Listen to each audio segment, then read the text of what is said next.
Oh, I'm muted. Oh, I've got a video running.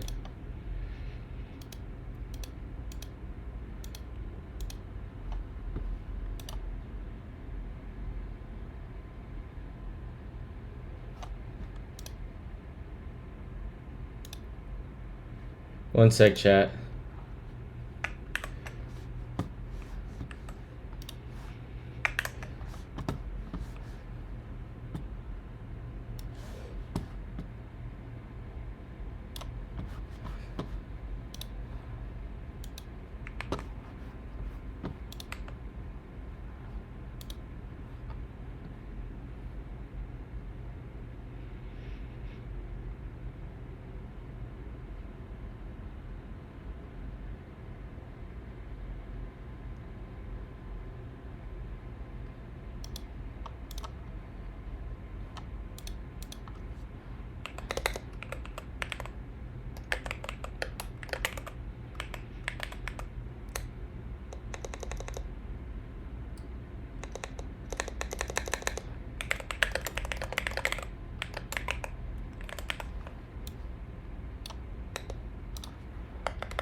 Okay, sorry.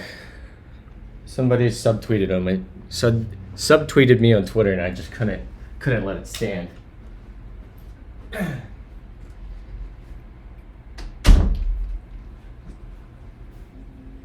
Alrighty, let's get a tweet out. We've got a exciting stream this morning. We're gonna have a member of the remix team on stream and helping him learn OCaml, which is gonna be dope.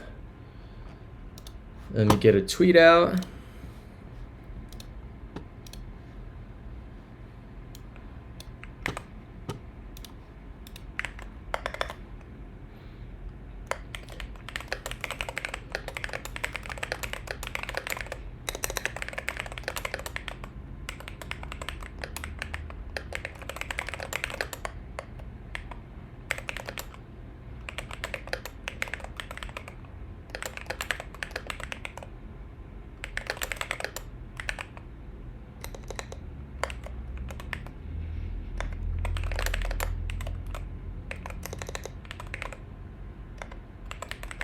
Talking with page of the news.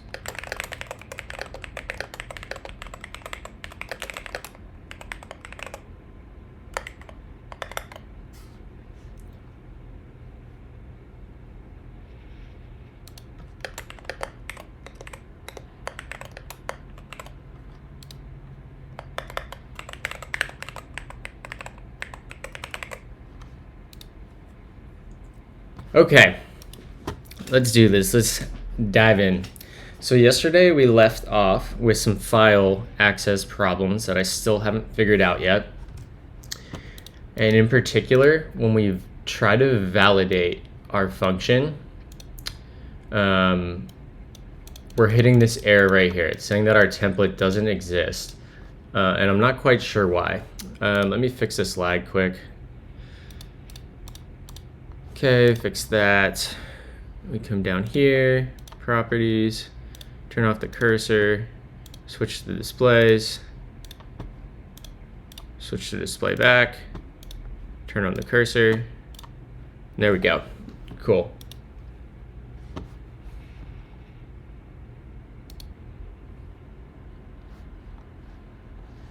How do I turn off my stream preview? There we go.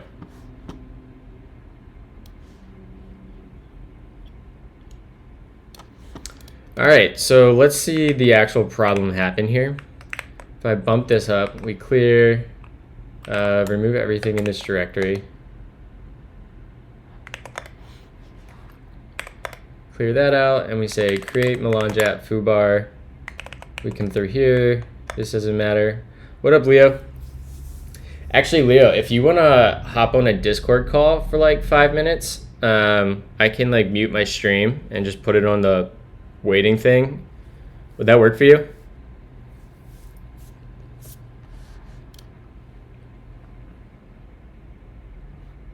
Sure thing. Okay, let me throw this up there, and I will shoot you a. I'll just shoot you like a Google Meet link on Twitter.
Oh, there we go.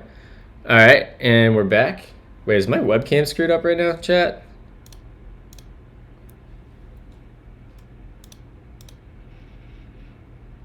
I can't tell if my webcam's actually screwed up or if that's OBS.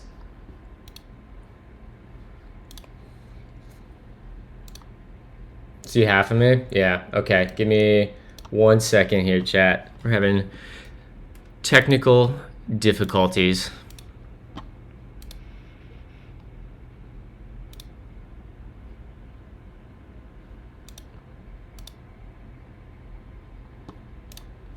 There we go. Bada bing, bada boom.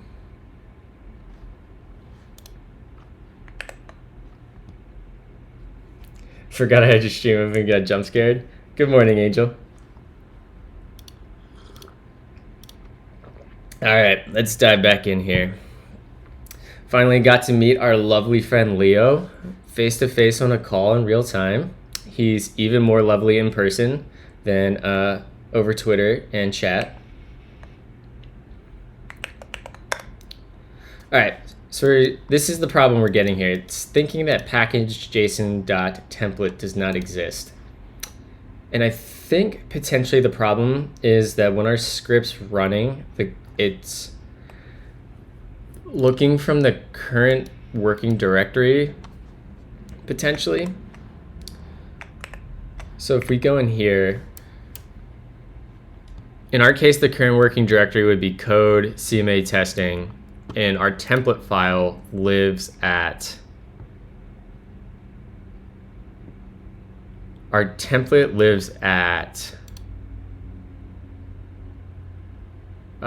project name, which we might have to pass the context then through compile.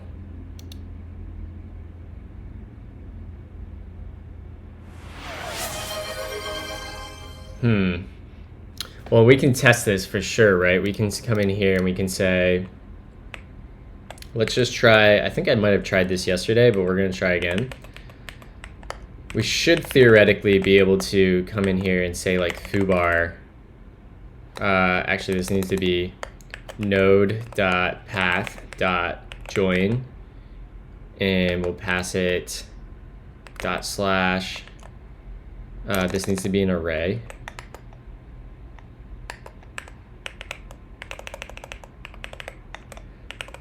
And in here we'll say /, and then we'll say foobar. We'll just hard code it for now to validate that this might be the problem. Have you considered exporting your VODs to YouTube to persist them to infinity and beyond? Well, do I have some good news for you. I just started uploading my VODs to YouTube this week. Let me get a link here. Yeah. Here we go. Screen recording's frozen. Oh no. Okay, we can fix this. Jump there, and then we're gonna jump back over here. Boom. How about now? Yeah, now we're good. Although we have to do this stupid reset thing because I get lag. 1 second, chat. I gotta fix this.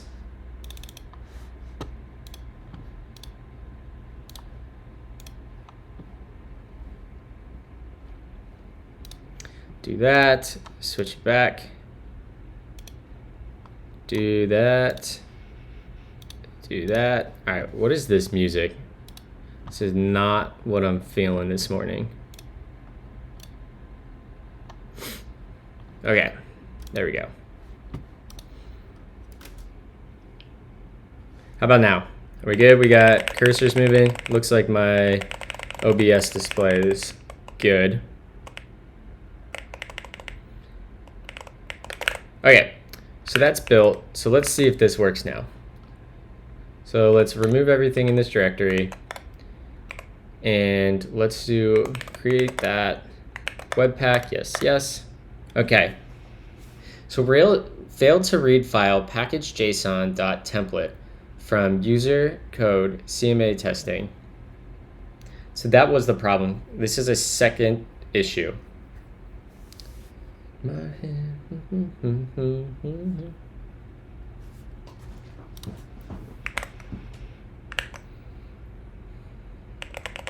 So how do we fix this problem?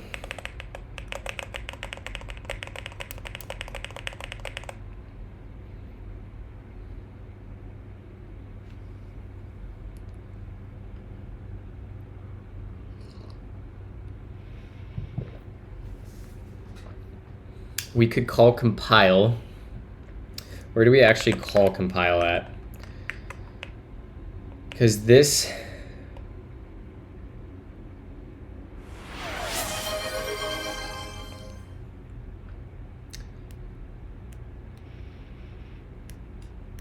Good morning, General Concavity.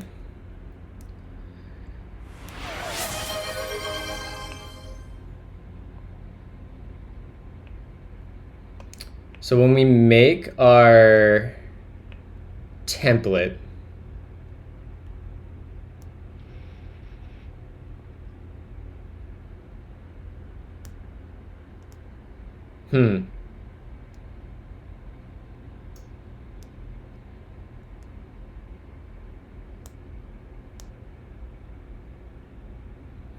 if I pass the context, we're going to have to set up mutually recursive modules, and I don't really feel like writing that boilerplate this morning.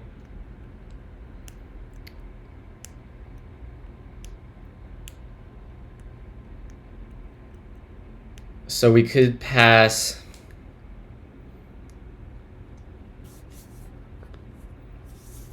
Yeah, okay. Let's go ahead and do...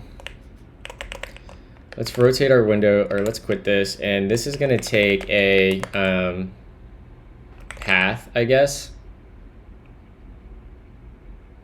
File path. And then, let me toggle these diagnostics. It's really noisy. Directory to string.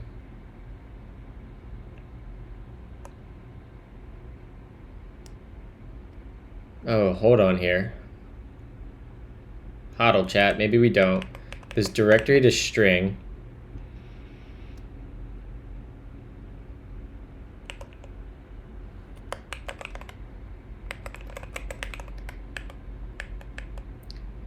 So validate actually has access to a directory. Oh, that's not going to help though, because we still don't know what the name of the project is at any point. Right.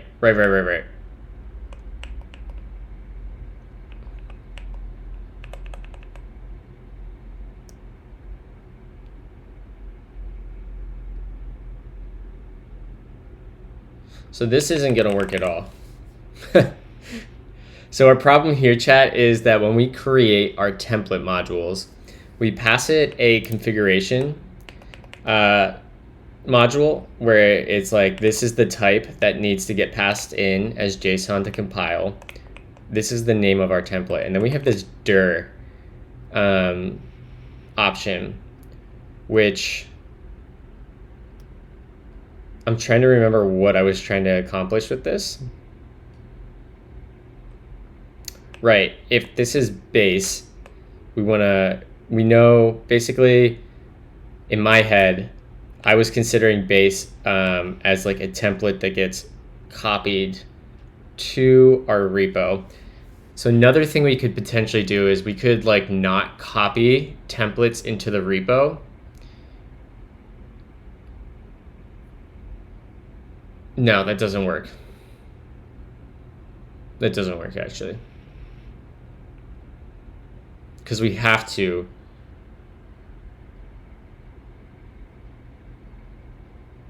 The other thing is we could have our context take a compilation function. What does we have a key and name a compile.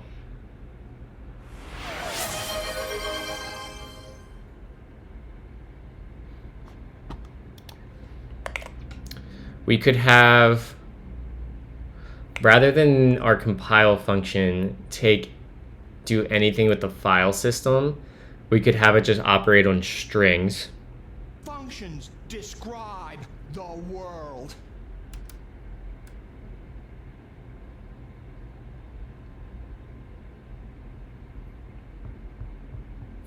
The other thing we could do is we could get rid of our template entirely and hard code it in text, but that doesn't seem great. Or we can pass through the file path. Because this has to be wrong. This is probably where we're failing now. In fact, I know it is, because we're going to try to read from / and it's just not going to work.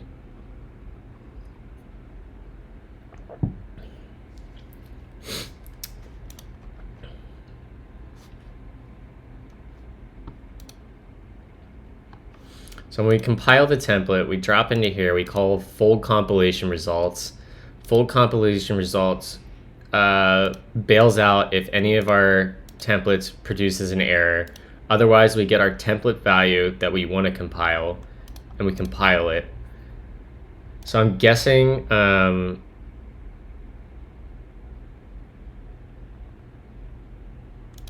this can take a directory. Yeah, so let's say this takes a directory. This takes a dir. We don't need this anymore. I don't think that really helps us. So let's go up and delete that for now.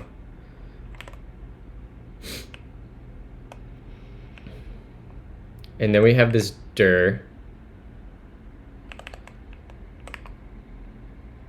All right, let me,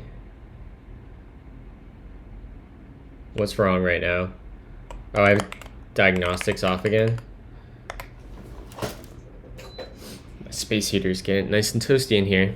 Also, thank you for the follow, Valdine. Appreciate you choosing to hang out with us this morning. Welcome to stream. All right, let's see what this is telling us. Make. Oh, right. We have to update this. This will be dir string to t. Yep, there we go. Template, this will take our context. Dir will be context.configuration. Let's actually get our let project directory equals node.path. Yep, that's exactly what we want. In fact, we can just call this dir. Dir. All right, that should fix those problems. And let's go hunt down the rest of these. That's not used. That's not used.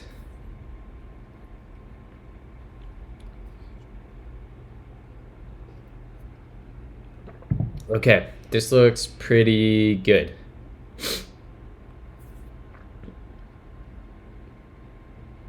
Yeah, this looks pretty good.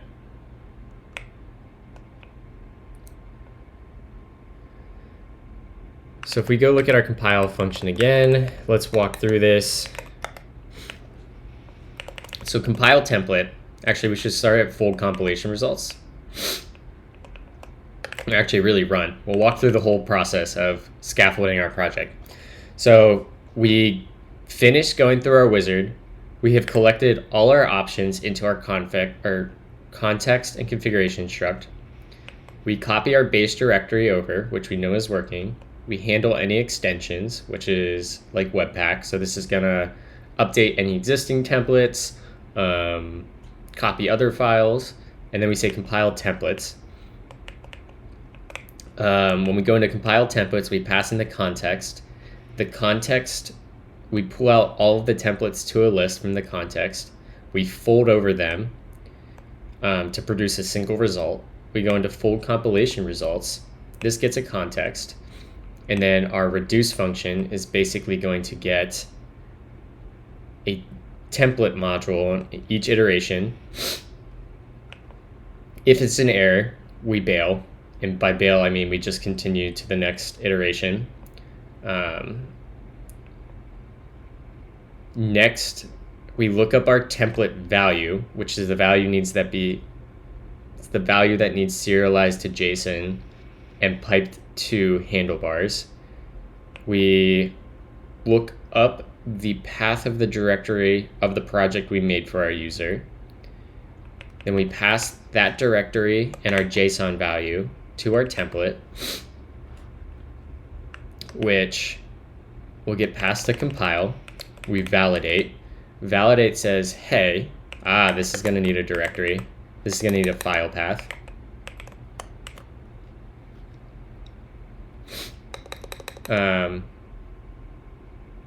Yeah, we'll say file path. We'll get rid of this unit. And we can delete around that, and we'll just say file path. Okay. So we validate. So let's say our full file path is, yep, that's good. Change that, that'll be file path.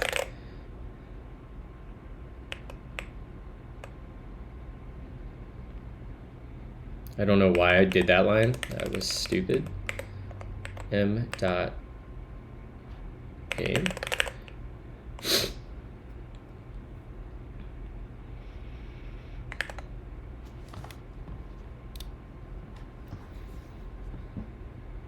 I'm not super stoked with this music.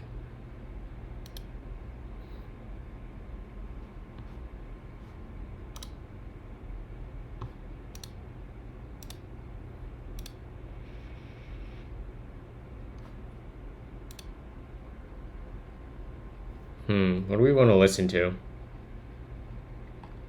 Let's just start the Wonder Years radio.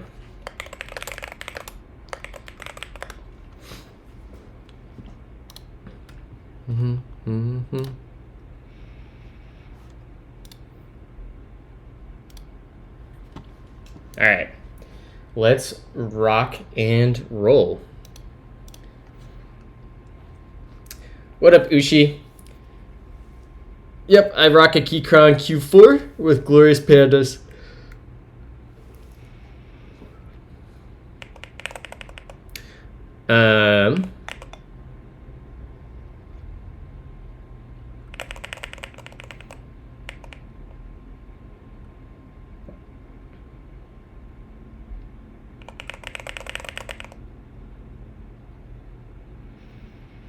All right, so we validate our file path, which we just fixed up.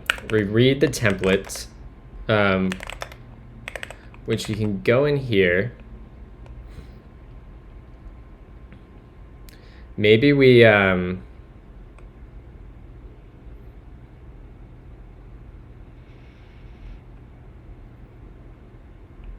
curious if we should offload this, potentially move this to FS.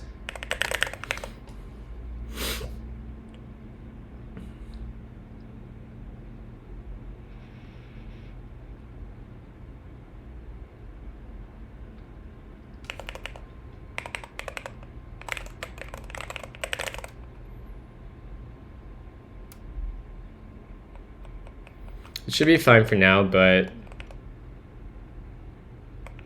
I'm inclined to move this validate. Let's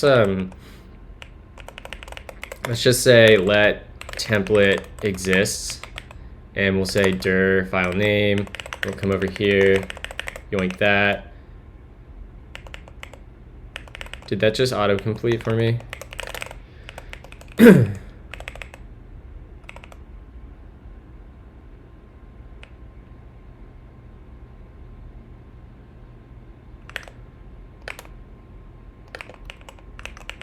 That's false. I know file system's right there.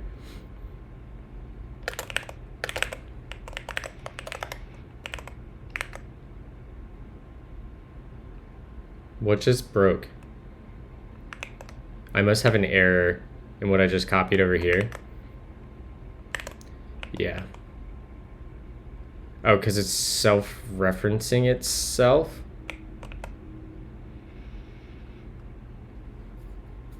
Is there an exists in here? Ah, there is. Okay, so this will just be exists. And exist gets a file path, right? So we'll say file path, and we'll just do that work there. Template does not exist. Template does not exist at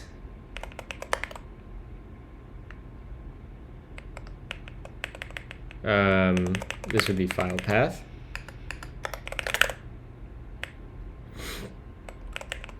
All right.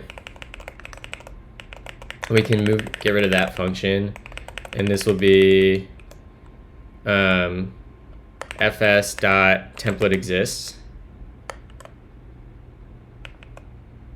I guess we can say validate template exists. This is not efficient because we're going to be doing multiple file reads, but I don't really care.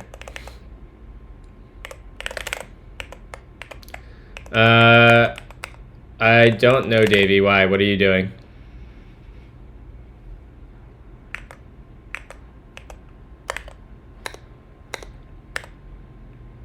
Validate template exists dir m.name.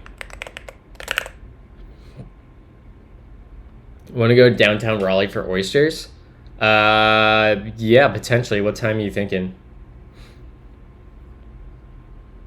Is that like oyster restaurant that's right by the Red Hat office and like the Raleigh Times?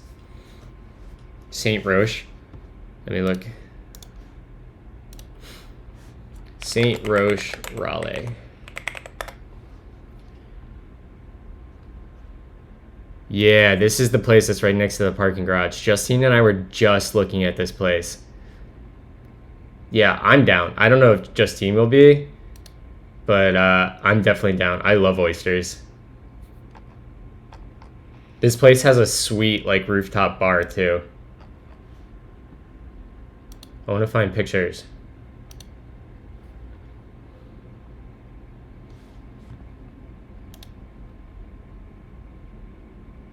Okay, sounds good. I don't think I have any plans.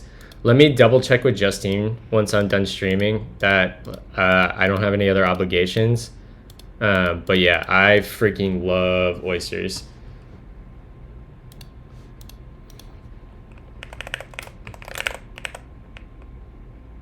Okay. What do we think we nailed this in the first try, chat? Let's remove this. And we'll say create melange foobar. We'll do webpack. Yes, yes. That looks pretty damn good, chat. We didn't hit any errors. We got our foobar directory. The template file's deleted. We have a package JSON. So the real test, chat, is... Oh, we also got our webpack config. The test is going to be, is our package JSON filled out correctly? If it is, we should see foobar as the project name. We should see webpack as, we should see a couple webpack dev dependencies, and we should also see some webpack scripts. Let's vim. Damn it. Damn it, damn it, damn it. No. So close. That's okay. We at least were able to copy the template. This is a much easier problem to debug than figuring out relative file paths to where a binary is running. Well, I guess it's not really a binary, but where our script's running from.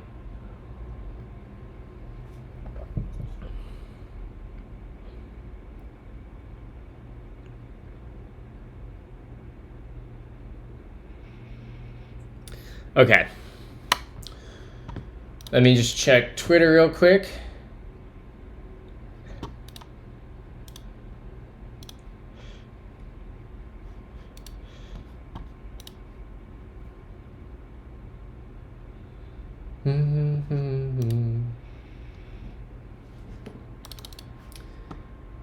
Okay. So this tells me likely that we have one of two problems. The first problem is that our handlebars template could be wrong, which I don't think it is because I haven't made any changes to it. I think since we refactored our implementation. Let me go pull that up. So if we do templates, base, here's our template. I think this is correct. But what's weird is I don't think I changed anything with how we're converting values to JSON.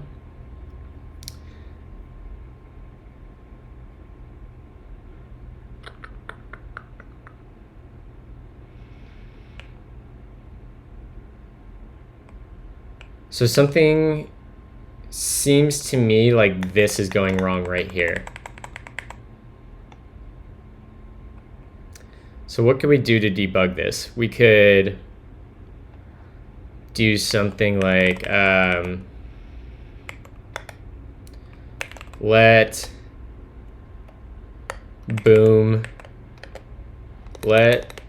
exn equals, what is it, plus equals, or type exn plus equals boom of string. And we'll say raise boom. Yeah, that's exactly what we want. JSON.stringify should take a JSON T. That's what this should be. So what's wrong here? Oh, we probably have to do, raise is probably just a function.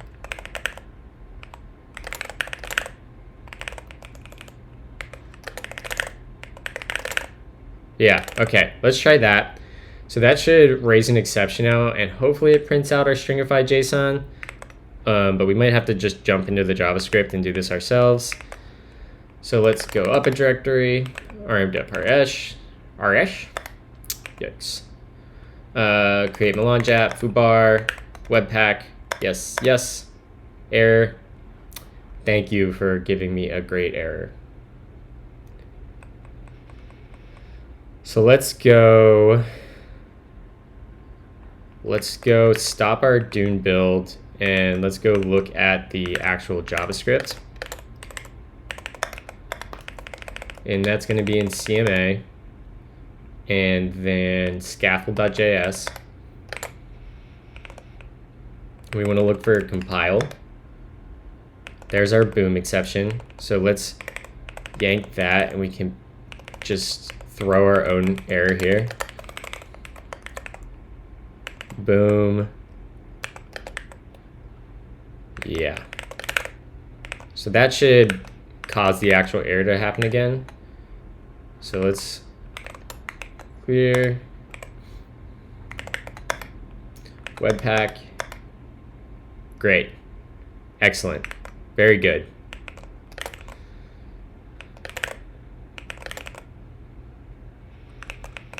Let's try one more time to make sure I'm not crazy.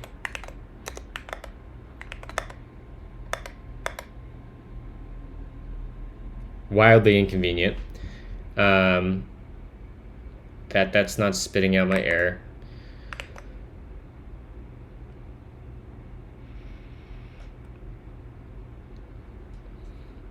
So we can probably move this up here and we can do,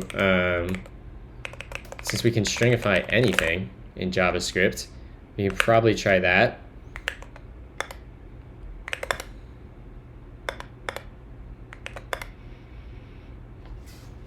Damn, this is not helpful.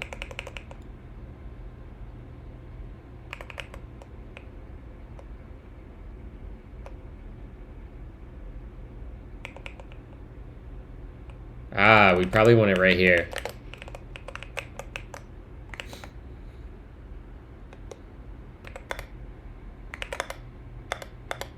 There we go. There we go. So that's clearly a bug. That's coming out as 0. Probably because we haven't converted it to JSON yet. Right, so let's try, see if we can get that error to happen here now. And change this to JSON.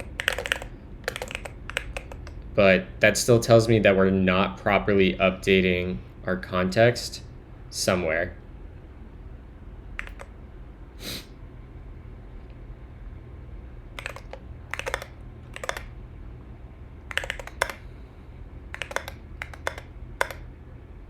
Yeah, okay.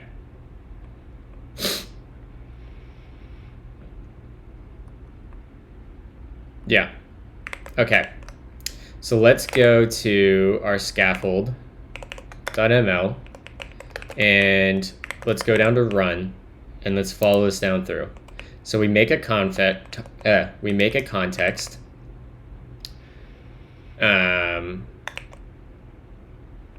What do we say here? Good morning, Vincer. How you doing today? We map over all of this. We associate an empty package JSON with our template in an HMap. We insert our template module into another map by its name.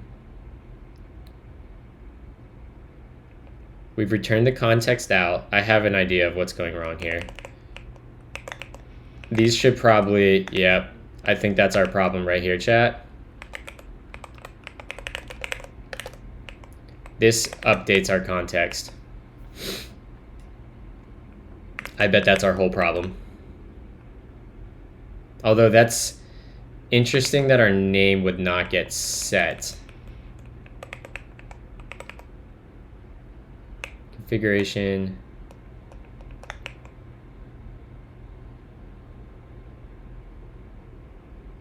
Ah, right. So when we make our package JSON, we should really make a helper function on our template values to like create an empty based on a context. So really we want to do like package equals package JSON dot empty, and then do we have a helper function on here to set the name? We have add dependency, add script to JSON. Let's just say we have a function to set the name for now. Set name. Yep. So let's go back and then we'll pipe that to, yeah.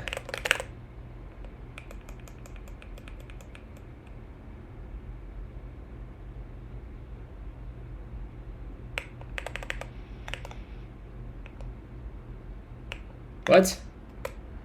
Name should be on configuration, right? Yeah, name's on there.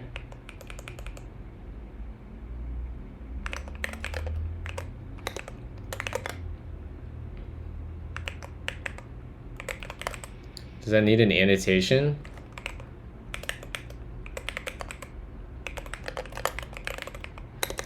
That's gonna be a configuration.t. Okay, that's fine with me. Sure. We'll throw that in there. That'll be package. All right, I think that will hopefully fix things, because now we should be properly updating. Let's see here. We get our context. We update our package JSON. We update our package JSON again. We do that, and we should make some helpers at some point.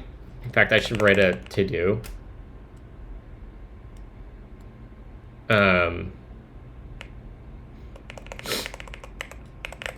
me just throw that like right here.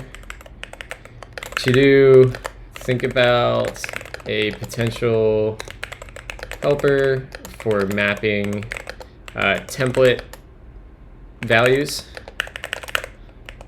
in the context so we don't screw this up again.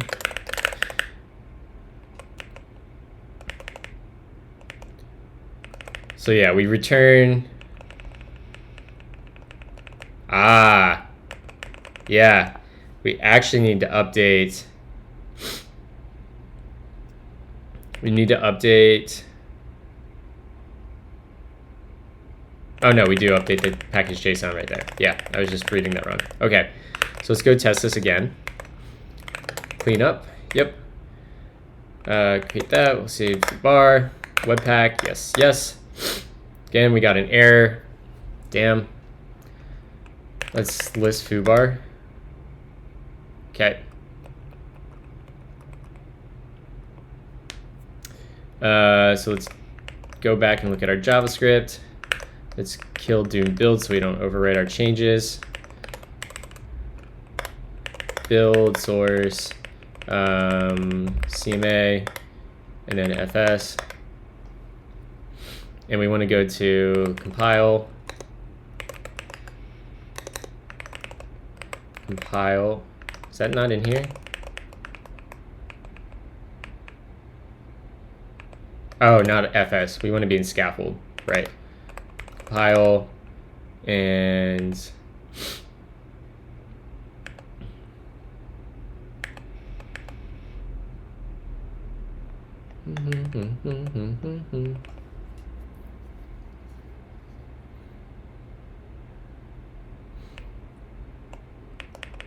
well, that's interesting.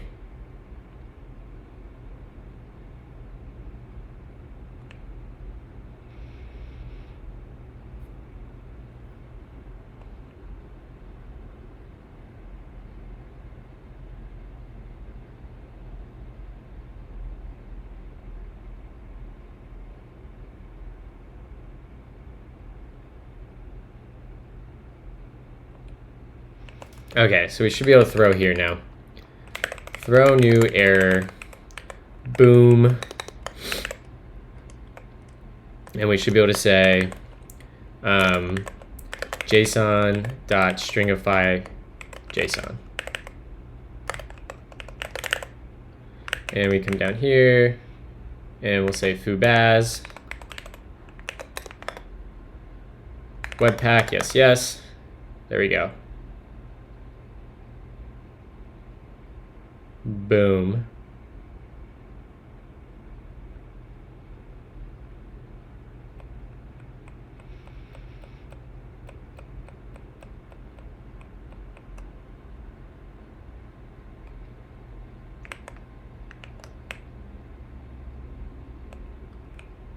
That's weird, right? That's definitely weird.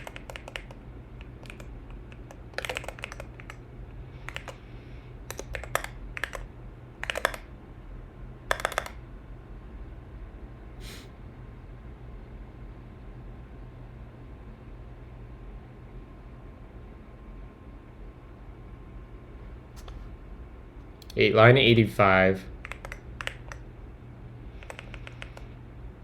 Do I have a syntax error? I don't think so. Unreachable code, that's fine.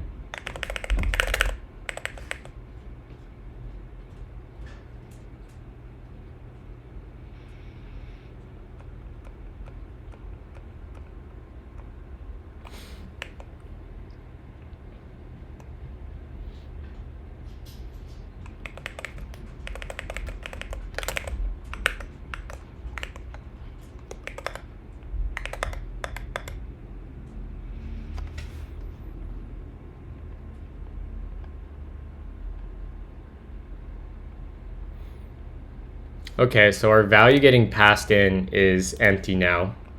So that's a good starting point, I guess. Well, I guess we're not really at a starting point anymore.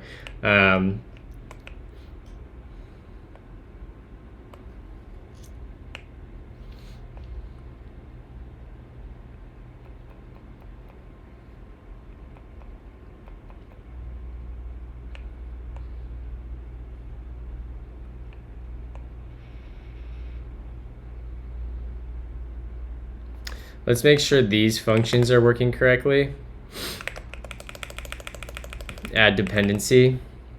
So when we add dependency, we check if it's a dev dependency or a regular dependency.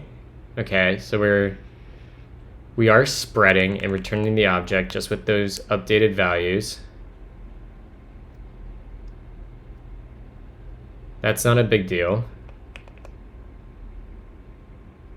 That looks good too. Well,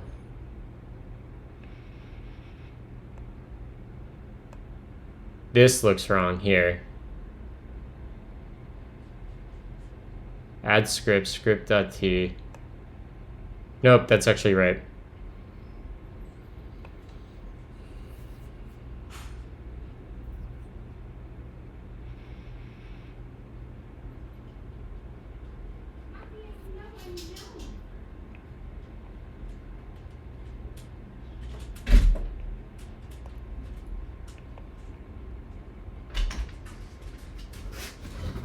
Good morning.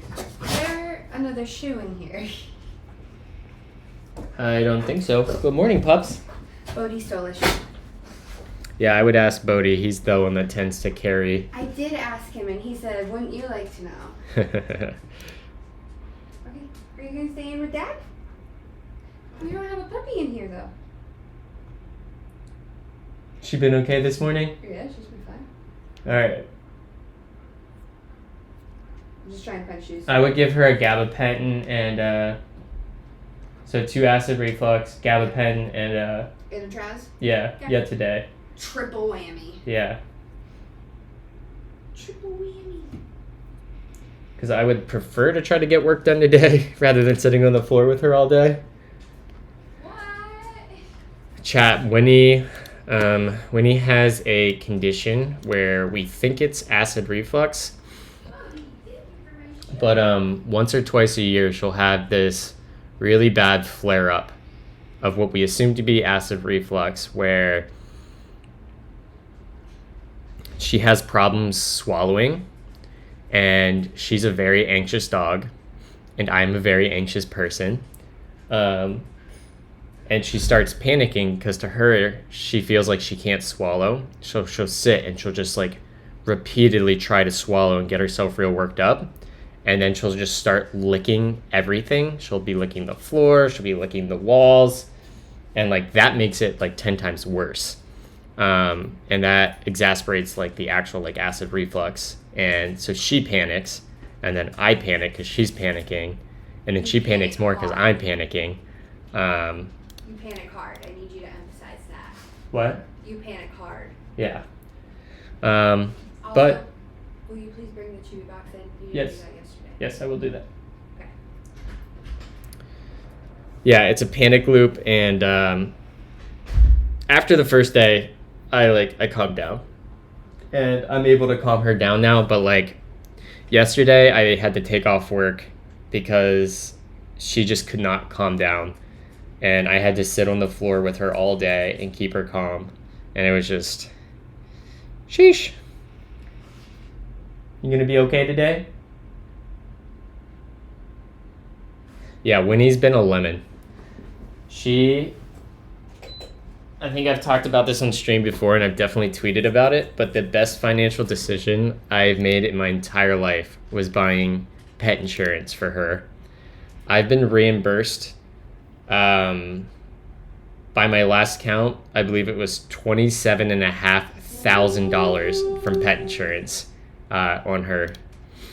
What up, Dev Dad? Thank you for the raid. Super appreciate it.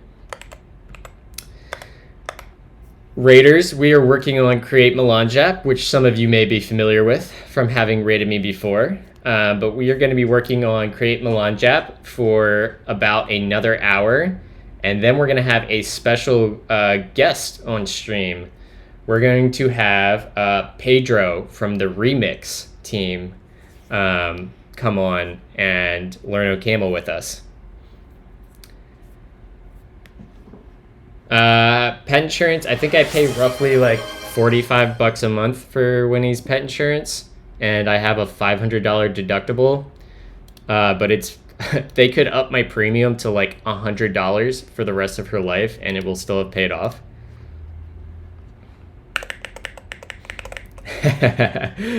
Dude, DevDad, I saw your tweet. That's devastating. Okay, so I think we want to throw an error right here because it seems like this package JSON, it seems like we're losing our package JSON somewhere in this pipeline.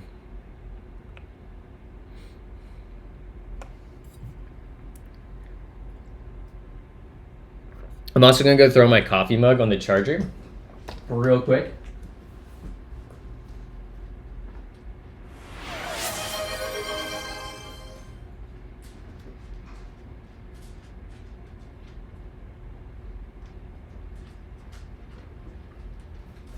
And we're back.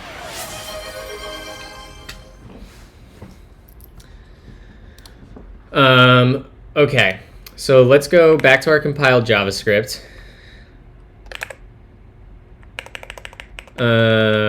Which is going to be, where's the JS? Right here. And we want to go up to our package JSON.js. And in here, we want to go to JSON, this one. And at the end of this function, we want to throw an error. Right here, we want to say throw new error. And we want to say package to JSON. And we'll give it the old, yeah, we'll do exactly that. So this should show us, I'm anticipating this to be an empty struct. So if we do, let's remove, clean up in here. And then we do create melange app, foobar. We'll say we want to build with Webpack, yes, yes. Okay, chat. Look at this. That's the right JSON structure. That's exactly what we want. Okay, hold on. Hold on. Let's think about this. So that means up until this point, we're working, which is honestly unexpected. I did not expect that at all. So let's go to,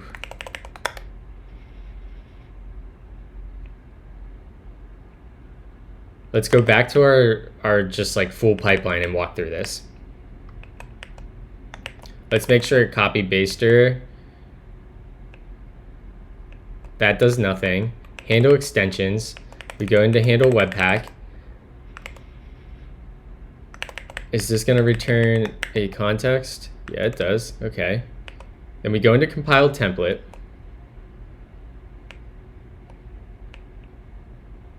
We fold over all of our templates. We pass our context in. We get our template value out. So we could, and we are updating our context though, right? In handle Webpack, we're saying context with template values. We're setting it back into the package JSON key. This is the updated one.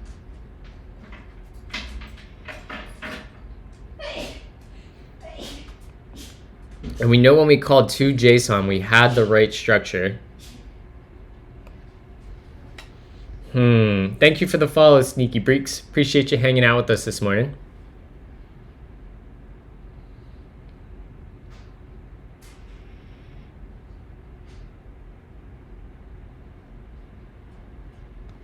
So the next place that we would potentially want to look would be right here. So let's pull up our JS on this side. Let's look at our open buffers. JS, and we want to go to, I guess we don't have scaffold JSON open, but we can do this. .js. There we go. That's the file we want. And now we want to look at, let's get rid of that error.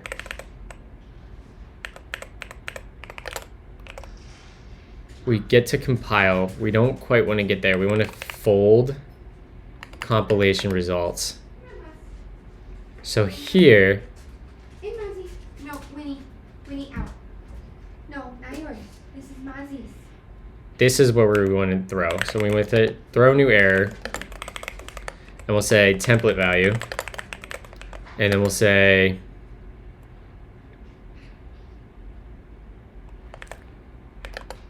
JSON dot stringify template value. Now let's try running that. Whoops. DevDad, are you still around? By chance, you lurking? Thank you for the follow, by the way, Rod Legend. Appreciate your follow. Thank you for hanging out with us today.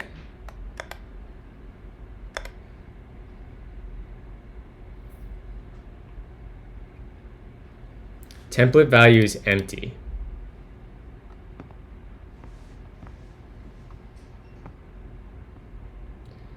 I guess we should also print the key too, just to make sure we're right on the right template, because we could be trying to compile.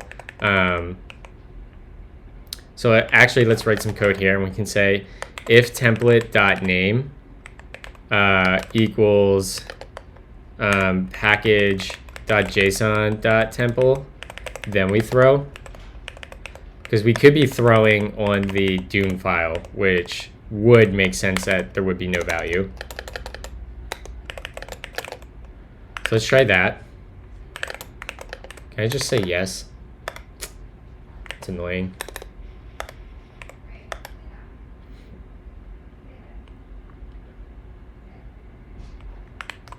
Oh no, I just ran that in the wrong directory. Oh no, chat. We just did remove-rf in the wrong directory.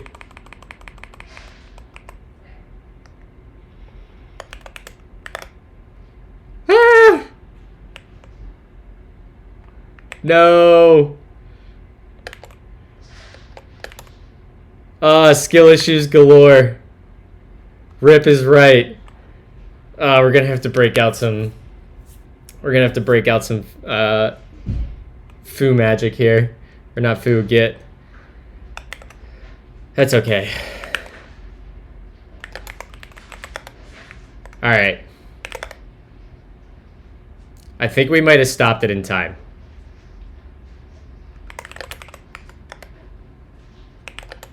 Okay, we're out of the omezrazole or whatever. Functions There's not another one up in the describe closet? the Yeah, I world. can see. All right, I'll run out and get her one. Okay. Okay, I think we're okay. I think we caught it in time. Oh no, chat. Oh no. Oh no. Hold on. It might have just worked on deleting our OCaml directory. So let's remove -rf ls. Oh no. Yeah, let's OCaml install .deps only, yes. It looks like we were just going through our biggest directories and deleting first, which let's do doing clean. Yeah, let's do that. Yeah, I know. We borked our OCaml switch, which is a solvable problem. OCaml, is there like a clean? Let's go. I guessed that. Now let's try doing an OCaml install again. Deps only.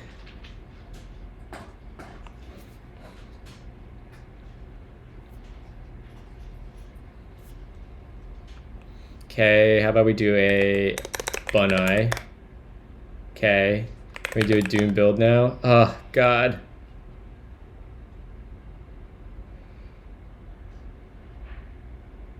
SL status. Okay, that's good. So I think we just need to I don't really know how to use OCaml that well. OCaml-help into the man file.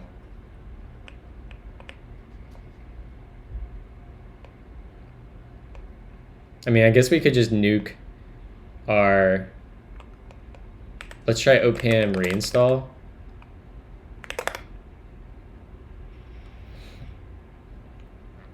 That seems like it wanted to work. We got so lucky, chat. Yeah, I think I learned my lesson, Kyle. Learned my lesson. We will point it explicitly at a project name.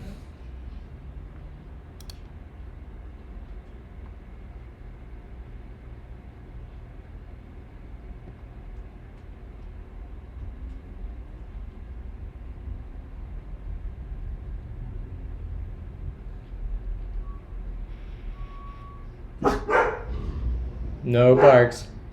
Hey. Mozzie. No.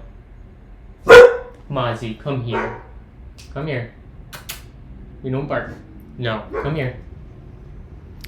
Sorry, chat.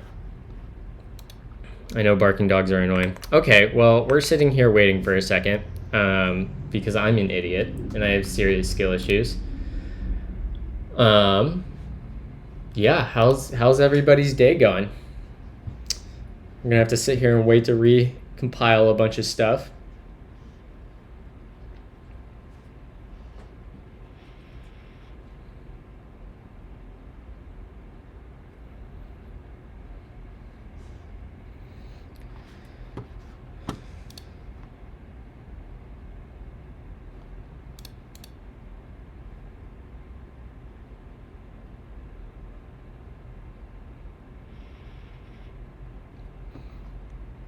It seems like, it feels like we're not updating the context properly at some point, right? Like that feels like the issue.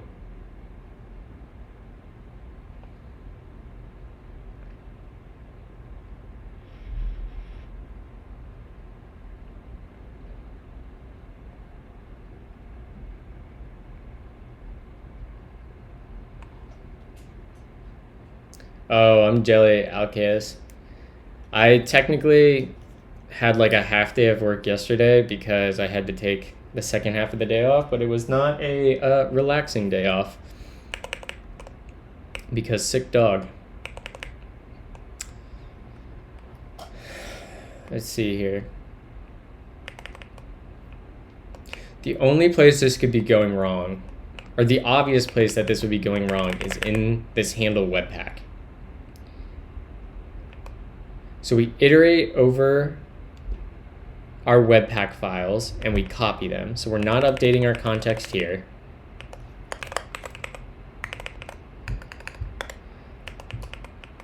In here, we find our package JSON. I wonder if add doesn't override. That could be a problem. I hadn't even considered that. It's possible that our HMAP, when we do add, doesn't overwrite values. So what's this saying? We get a key, a value, and our map. We say m.add, key v, our existential type b, and we add it to the map. Let's go here. Where's M? It's a map.make of key. Let's pull up a Chrome window. Bump that over, and we want to go to OCaml.org. And we want to go to the standard library. And let's go to map.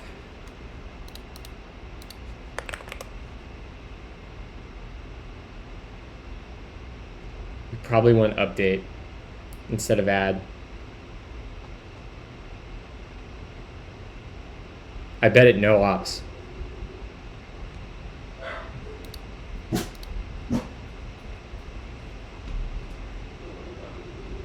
Add key data, M returns a map containing the same bindings as M plus a binding of key to data. If key was already bound to M, if key was already bound in M to a value that is physically equal to data, M is returned unchanged.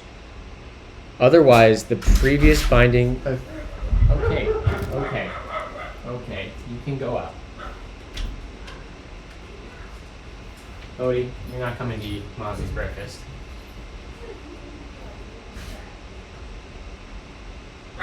Hey! Stop it. You want to stay in here with me, big guy? Sorry, chat. Come on, Boats. Up. What's your spot? Good boy. Lay down. Lay down. Okay. Hey, well-typed witch. How are you?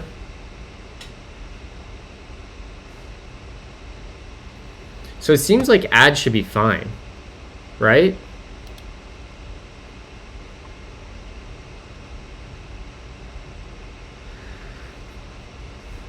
If key was already bound in M to a value that is physically equal to data, physical equality is like referential equality, right? Like if it's the same reference in memory. Is that how that works? Is that physical equality? Yeah. Okay.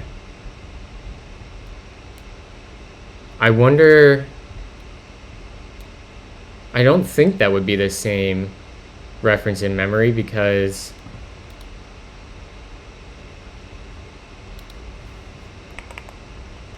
Well, I don't know OCaml's memory system enough. I would assume we're getting new references here. If we go to package.json.ml, if I do like OCaml spread operator, this surely is creating a new object on the heap, right?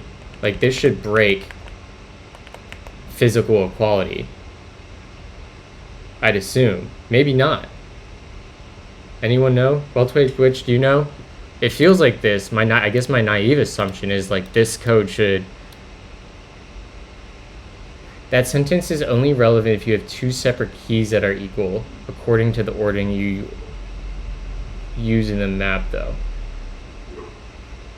If you have two separate keys that are equal, according to the ordering. So if I try to call add with a key I already put in the map,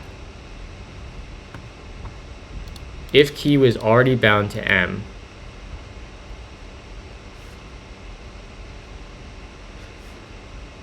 so what I'm trying to do is I let's see, where is this code at? Okay, our OPAM, let's rebuild here quick since OPAM just finished. Let's do a doom build so we get our autocomplete back. So let's see here. Let me make this full screen to get a better example of what's going on here. The equal keys are indistinguishable. That behavior shouldn't make a difference. Okay, well then I think maybe split this back over here. This is scaffold. In here, what I'm doing is I get this context object passed in, and my context object has this HMap on it. Whoops, this HMap. When we create a context, I create this empty package.json module. I update the name. I set it in our map with this key here, package.json template.key. We set our package in it. And then later in handle webpack, I get that package.json out via the key. And then I iterate over a couple different lists and I update the package.json with these functions on the right.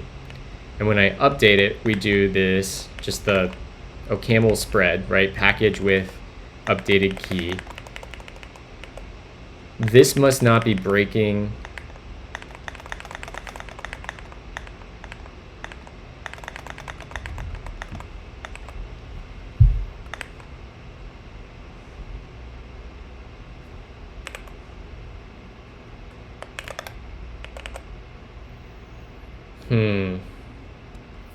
how do we debug this?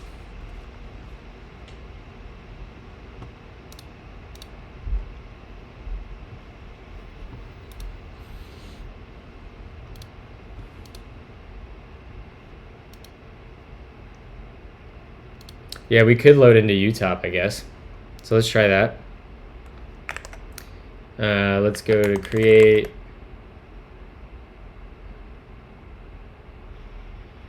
Why not use a list of package JSON templates? Because I only have a single template. Dune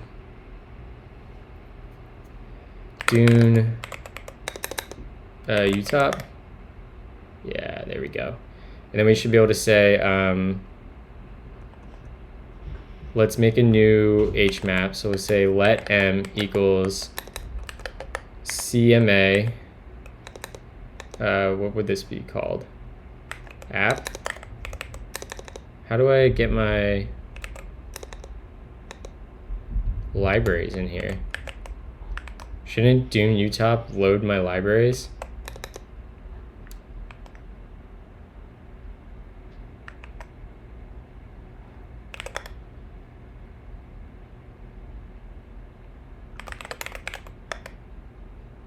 Libraries app.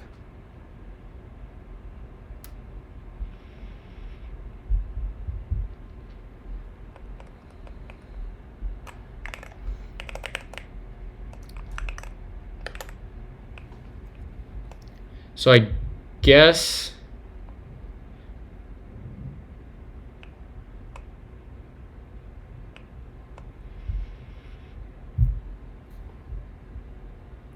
one second, chat. I'm gonna be right back. I'm gonna go take care of the dogs quick, and I'm gonna get my coffee started for when Pedro gets here. I'll be right back, and then we'll dive back into this. Let me throw this.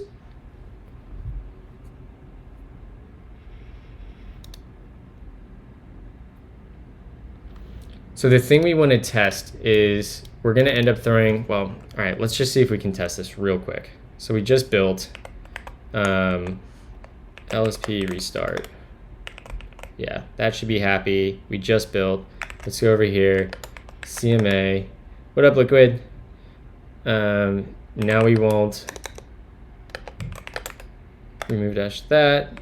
C, create melange foobar, webpack. Yes, yes. We get the error. Good. Okay, that's all working. Now let's go to the JS. Let's make sure we're not building. We're not. Okay. Okay. So let's go up, into build, source, CMA, scaffold. And we want to go to handle webpack.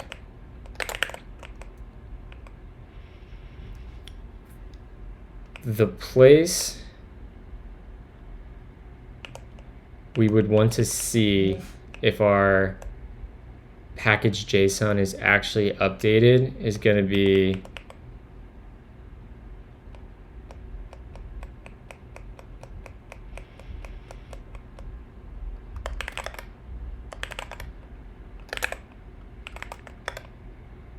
fold compilation results, right?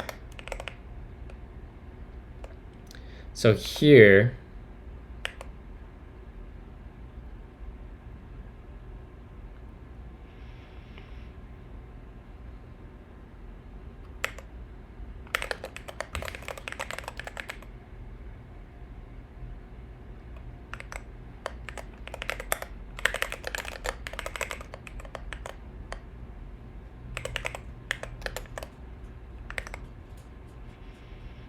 that's actually,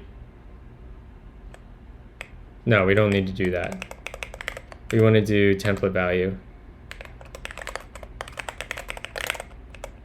Okay, so if we do that, and we come over here, remove dash foobar, no more rm dash r stars, and we say this, we want webpack, yes, yes.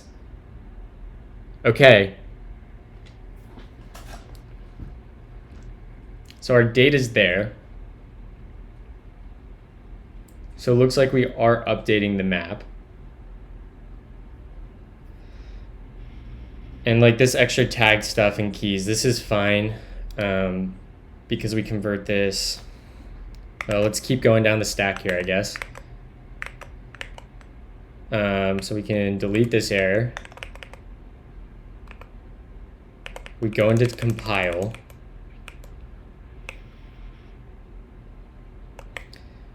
So now we say we want to go to compile.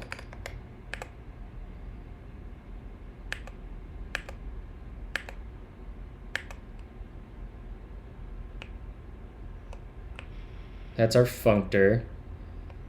Here's our compile. And here's our JSON. So this is where we would want to throw our next error.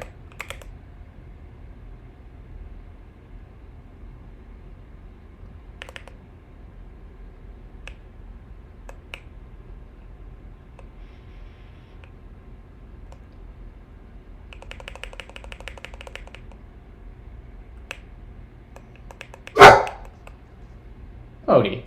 No, sir. So let's actually do something clever here. Let's return another function. Let's say return function. I traded you dogs. Okay. Just kidding, there are no dogs. Name. And we'll do this.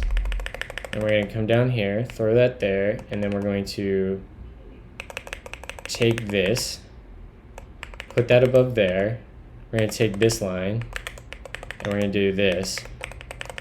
And then we're going to go ahead and format that. And down here, we're going to make this a curried function. We're going to pass a name. That's going to return a function. Now we have our name and scope. So we can say throw new error, template plus name plus space colon plus json.stringify JSON. And then this can be commented. Okay, let's try that. This is expert mode debugging, chat.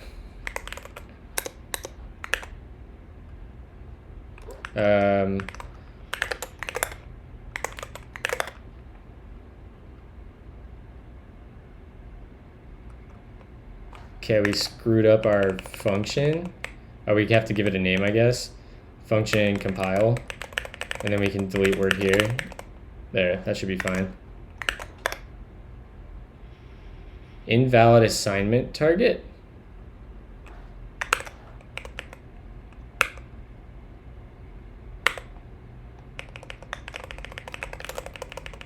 What did we do wrong here? Colon. Closes that. Closes that. We return a function. Do we have enough parens? That closes there. That closes there. Oh, thank you. Thank you, thank you.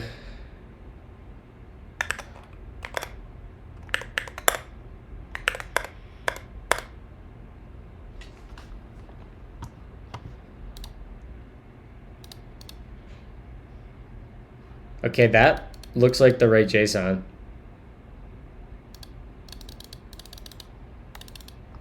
So now this is starting to lead me to think that potentially our template is wrong.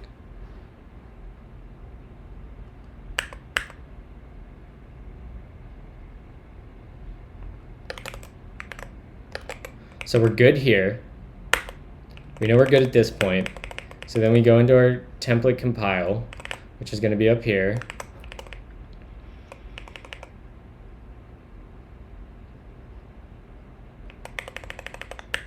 I think we're failing here potentially. All right, I'm gonna go grind beans and take care of Bodhi real quick. I will be back in a quick moment. Actually, I'll leave my code up on screen if anyone wants to just try to like understand what's happening here. So if we go and look at, this is gonna be potentially the problem.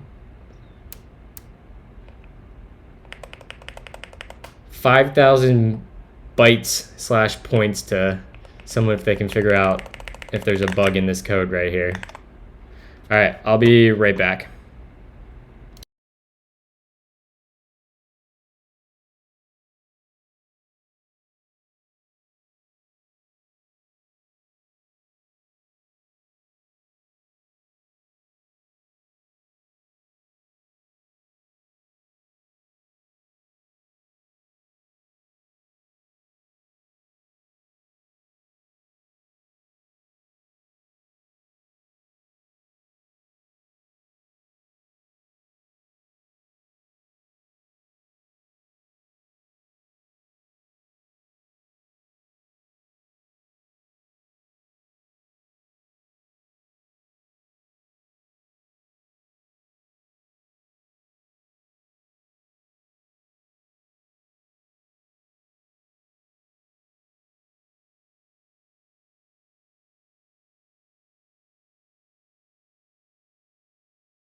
And we're back.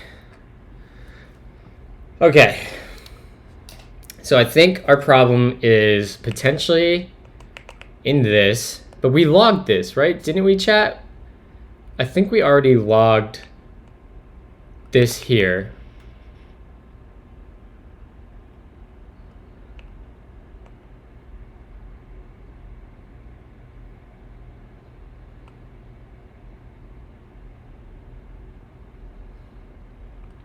Which tells me, okay, let's just try one. We'll throw that value here just as a sanity check.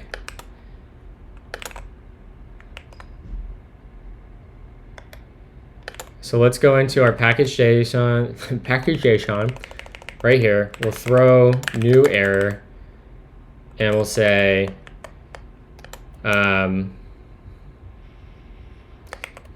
package JSON. Morning, Pedro. Package JSON. Yeah, and we'll stringify the dict. So now we should see when we come over here, we might have to delete that other error. I think we already did actually. We do that, we go to webpack, yes, yes, we want to clear the directory. All right, so we hit here. There's our JSON. There's our actual struct. So we know we're converting that to JSON correctly, right? I mean, we can go and copy this into a Chrome console just to be positive. What are my keybinds? There we go. So let's pop open this. And let's just say console, and we'll say let pkg equals that. Invalid token. I wonder if that's just the way I copied it.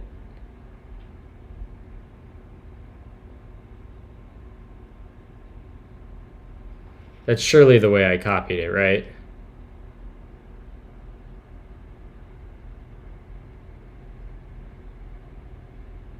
Because we're stringifying.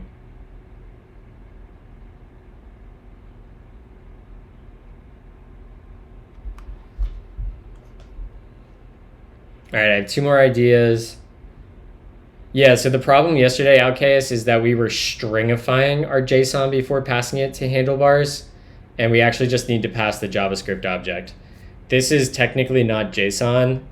This is a just like dynamic JavaScript object. That's what a dict is in Melange. We just haven't happened to have it typed as JSON.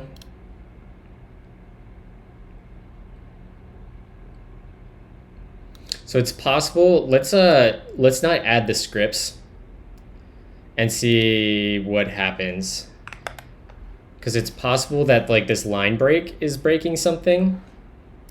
So let's go to our code and go back to scaffold.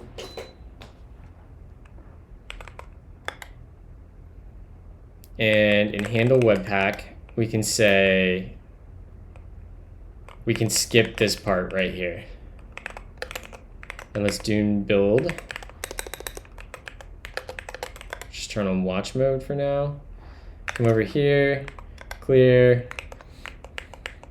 foobar, webpack, yes, yes, yes, clear, error.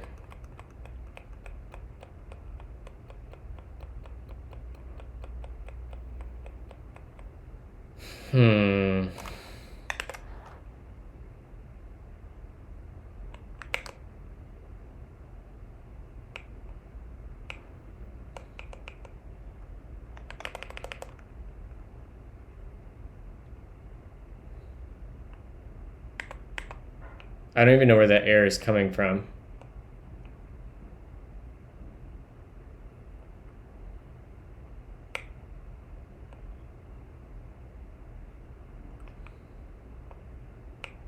Oh, right here.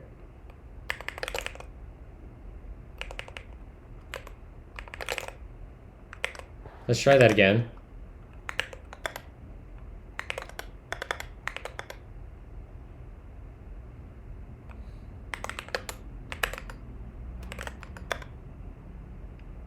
Okay, so that worked. Our problem is our scripts. I'm glad I checked that.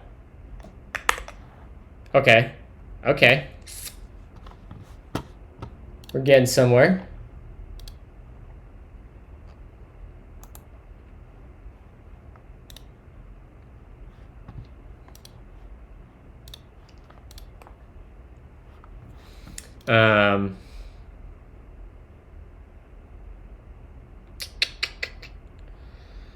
So how do we debug this now?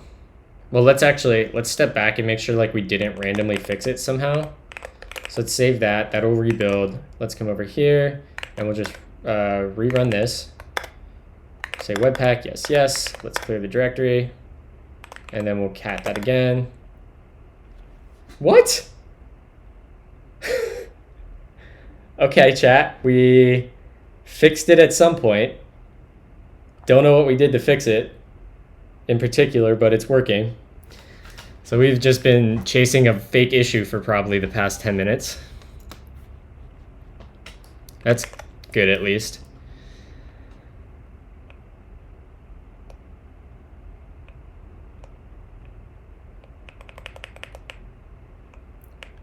Yeah, okay, whatever.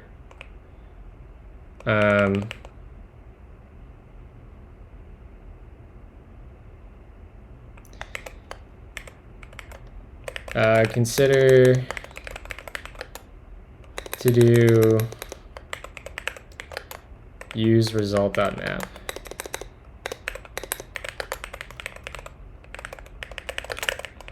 Okay. What do we need to do next? We would need to copy our Dune template file next. So our Dune template file is going to get created right here.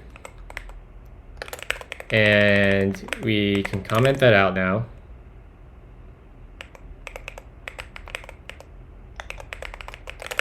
What a weird problem. So now we should be able to compile our Dune template file. Let me make sure this module is actually filled out. Dependency versions.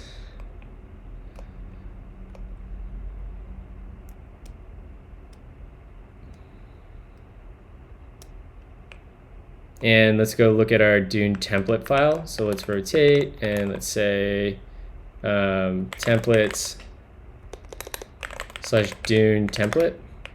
Okay, we don't fill anything out yet except for the name. So we should just see foobar filled in everywhere that name's referenced in this file.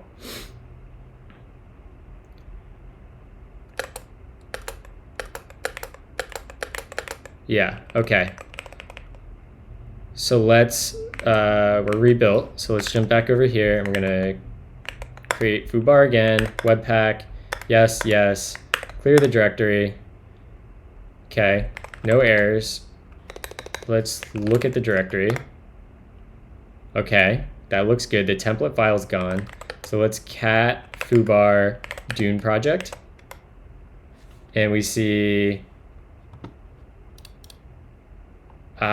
so the name didn't get carried over because we're not setting it. This is the same problem we had with our package.json. Right. So we have a set name, Dune project with name. So in here, we'll want to say, let Dune project. We definitely want to come up with a better way to instantiate these.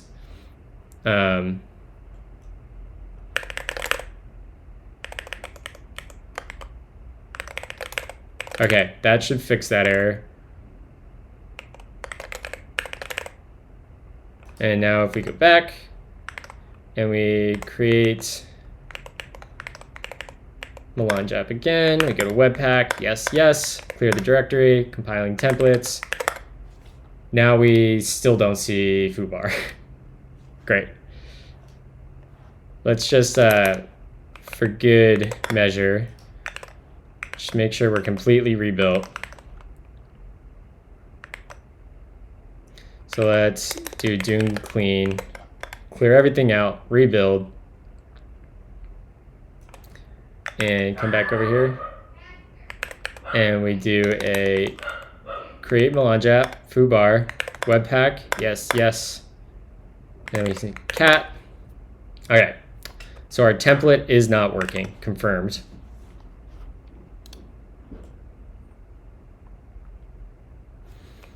And I think I have the handlebar syntax correct. Let's just look at our package.json. Yeah. Name. Yep. Okay. So it's possible our to.json of our Dune project module is not working.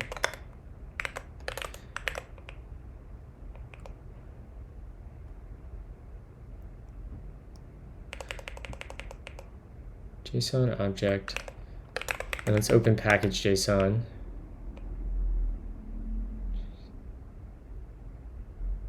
Let's rename this to dict.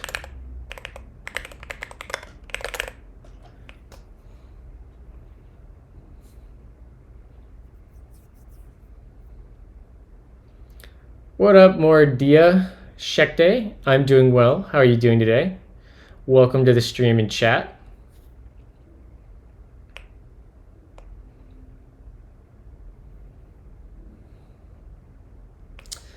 Let's skip adding any dependencies.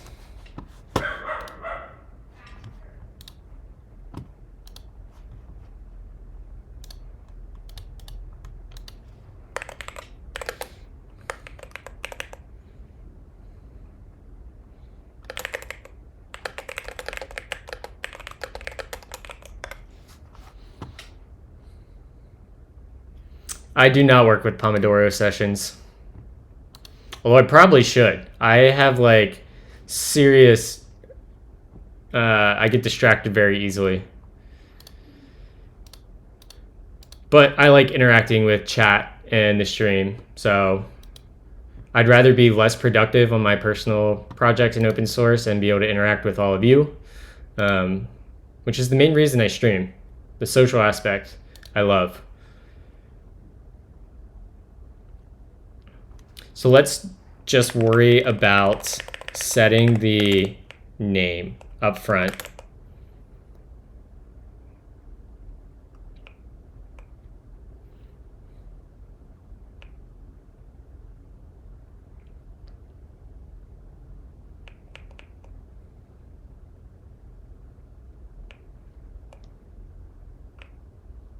Okay, let's try building. Doom B, come back over here. We're probably gonna have to jump into the JavaScript, which is okay.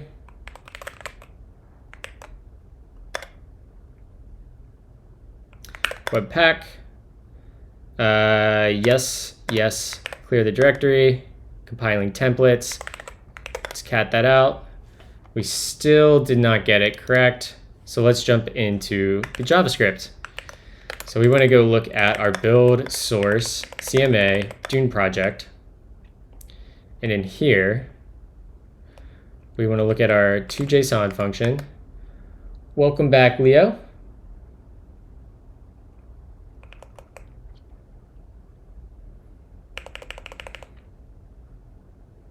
This seems fine.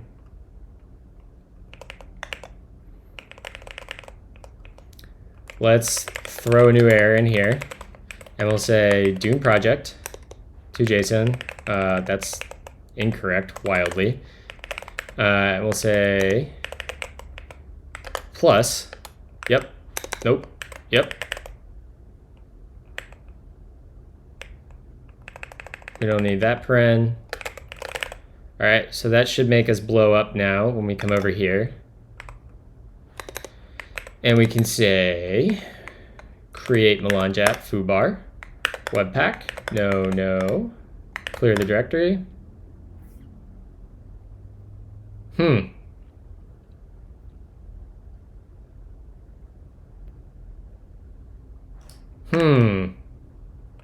That's suspicious, right, chat? That we wouldn't have hit this.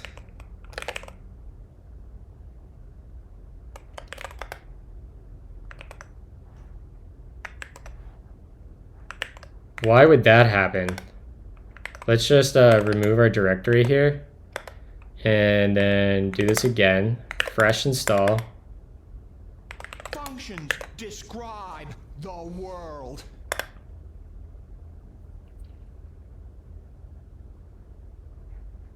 All right, that's a good lead. Welcome to stream and chat, Tropical Acre. Appreciate you hanging out with us.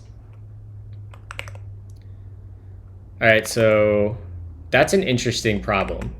Our toJSON of our Dune project module is never being called.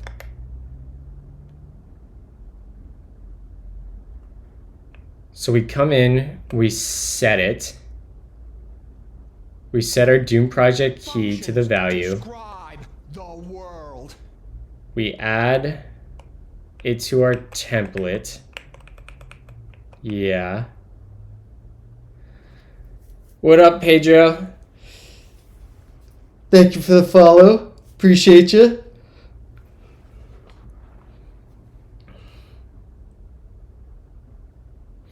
Mordia asked about what do you work? I work at a company called Scalum, and we do fintech stuff. I'm a full stack engineer, so I write a bunch of TypeScript and React, and I also write a bunch of OCaml at work.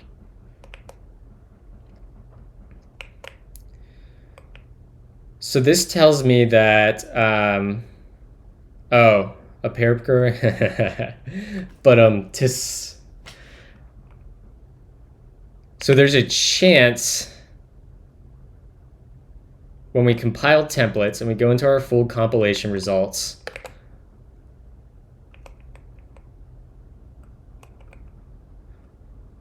we get our template key. So that should end up being the Dune project key. And we should get our Dune project out.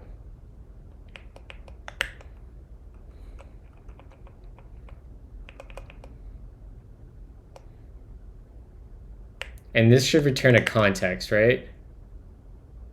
Or no, this returns a result. That's our accumulator, right?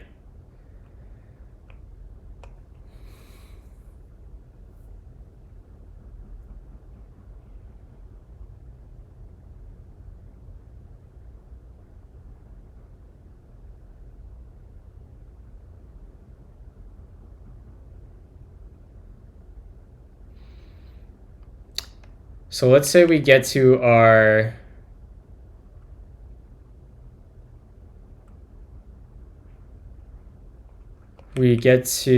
compile. We validate that the template exists, and we already know we'll see an error if it doesn't exist. We call toJSON. So it's like this is never happening.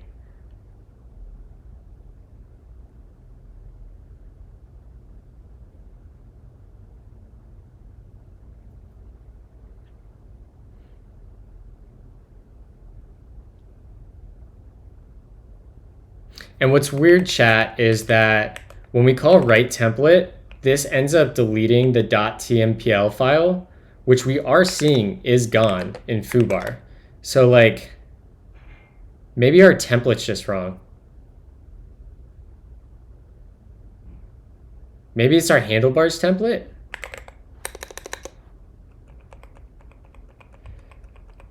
I mean, that's possible. Let's go try our template in handlebars playground.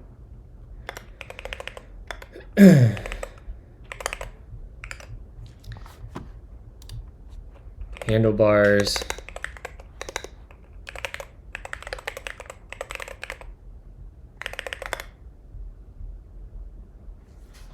All right, let's full screen this. Let's pop our template into here. And then let's say we don't need this. And our JSON should just look like name will be foobar. Why?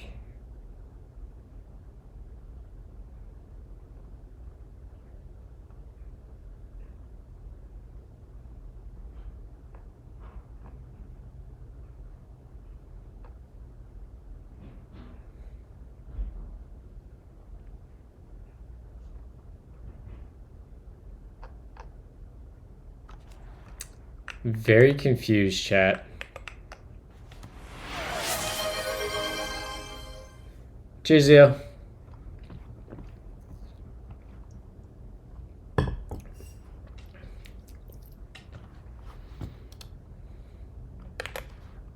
right, I guess let's go look at the built JavaScript again. This is, well, yeah, this is still confusing because we're not hitting that toJSON. Because we threw that error in. Let's make sure our Dune build's not running. Let's just Dune build, and then we're gonna go up. Let's go into our compiled JavaScript, and we're going to look at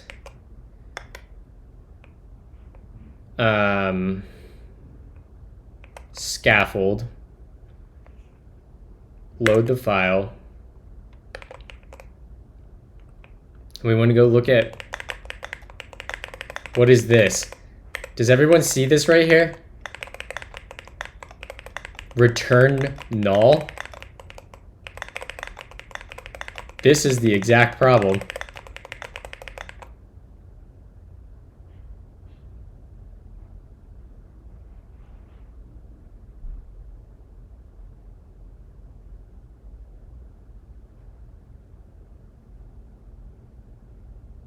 Yeah, this is generated code. This might be a melange bug.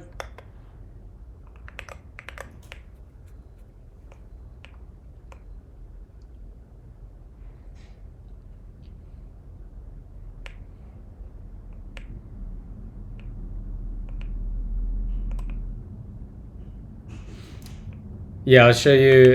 So the to JSON in OCaml, Leo, is going to be right here. So here's to JSON, which returns a JSON T, which is the same as our package JSON, which is working. That returns a JSON T. And then in our scaffold, we functorize it. I guess it's possible that it's never being evaluated.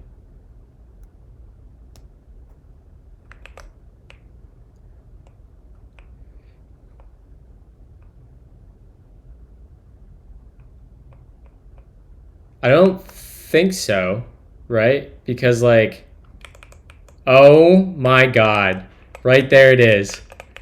I forgot to update my code to point to,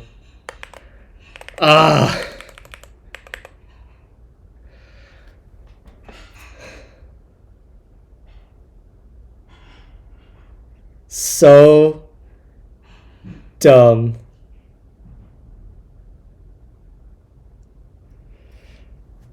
Classic skill issue. All right, this is gonna be, we're gonna run this, it's gonna work, and then we're gonna get Pedro in here.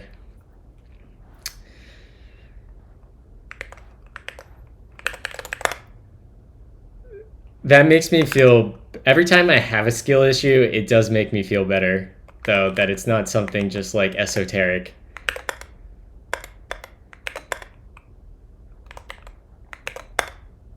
And there it is. Functions describe the world. Oh man, chat. What an adventure. Well, we got through what I wanted to get through before we bring Pedro on. And we fixed our templating system. Yesterday into this morning, we basically rewrote our entire templating system, the implementation, kept the interface the same, swapped it out, and we're back to a place where everything's working, and we have a way to extend templates now. Yeah, Darren, that is the plan eventually. I would like to write some melange bindings for Remix, and then also some native OCaml bindings to Remix, because Dave Sancho on the melange team, he works at RS, he wrote an implementation of React DOM that runs natively in OCaml, and it's very, very, very fast. So like, OCaml is straight up the fastest way to server render React apps. So I essentially want to write bindings in both native OCaml and melange to server render Remix apps, and then also have the Remix API available to us in melange. I think it would be really, really cool.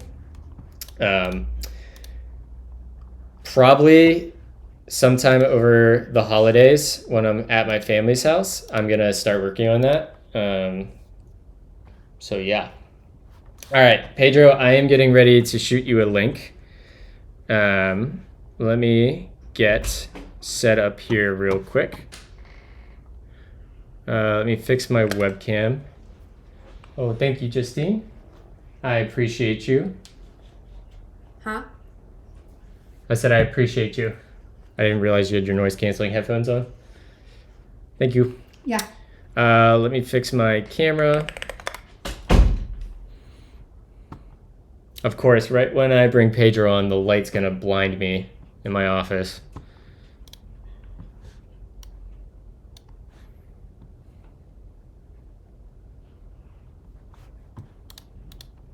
Probably just have to update the warmth here. Yeah, that looks pretty good. Okay, and then let me get guest stars started. Twitch.tv, my channel, creator dashboard, stream together, start streaming together. Got it. Okay. Invite guests. Functions describe the world. Where's my link? I should have a link here.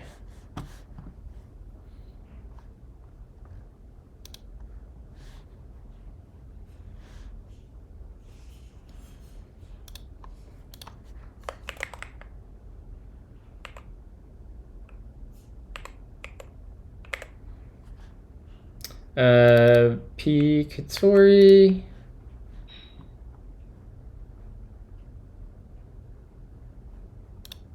Send invite. You should have got a link, Pedro, in your Twitch notifications, possibly.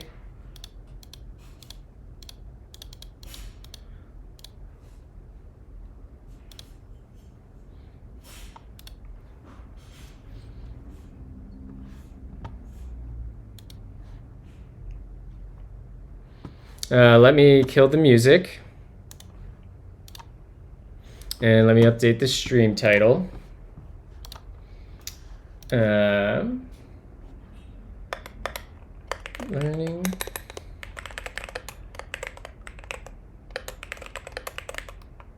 Hey, can you hear me?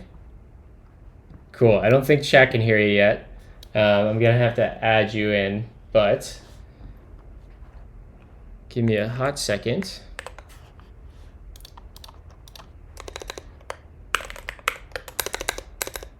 So I test ran this setup last night and it seemed to work pretty well.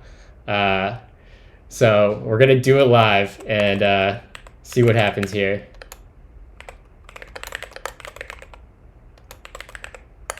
Let me update my stream title.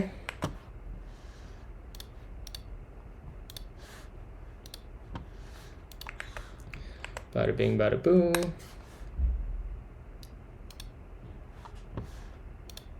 Okay, let's see if we can get your webcam on my stream to start. So I switched over to this view and I can kill my screen. Oh, we can hear him. Okay, that's good to know. All right, I should be able to show you on stream now. Yes, push guest. All right, we got you full screen there. Do you want to share your screen now? And that should potentially fix this problem. I have this set up so it... Yeah, let's see here. All right, how's that? Let me push screen. So that should hopefully update here in a second.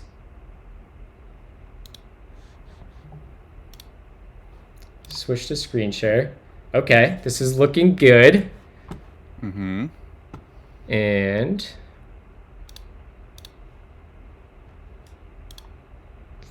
that fits perfectly. Okay. Can chat hear him and can chat hear me? Hey, chat.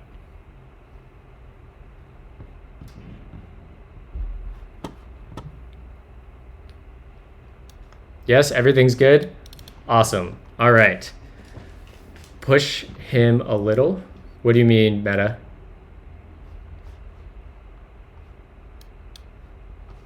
I can probably bump up my volume. Increases audio by like 5 dB. All right. Can you try talking again, Pedro? Yeah, sure. I'm talking. Still talking. Is it any better, chat? A little more. All right. One more sound check. How about this? Better? Not sure it changed. Oh boy. Okay. We love audio issues.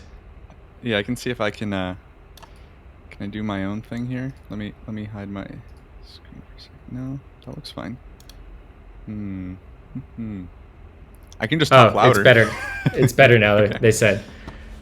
All right. Okay, cool. Well, let's get started. So chat, this morning, as I've already alluded to the past couple mornings, we are having our good friend Pedro on. I met Pedro when I spoke at RVA JS. He is from the Remix team and works at Shopify and gave a awesome conference talk on hot module reloading and building it from scratch. Highly recommend. I don't know if your talk is recorded anywhere. I know our talks weren't recorded in the conf. Yeah.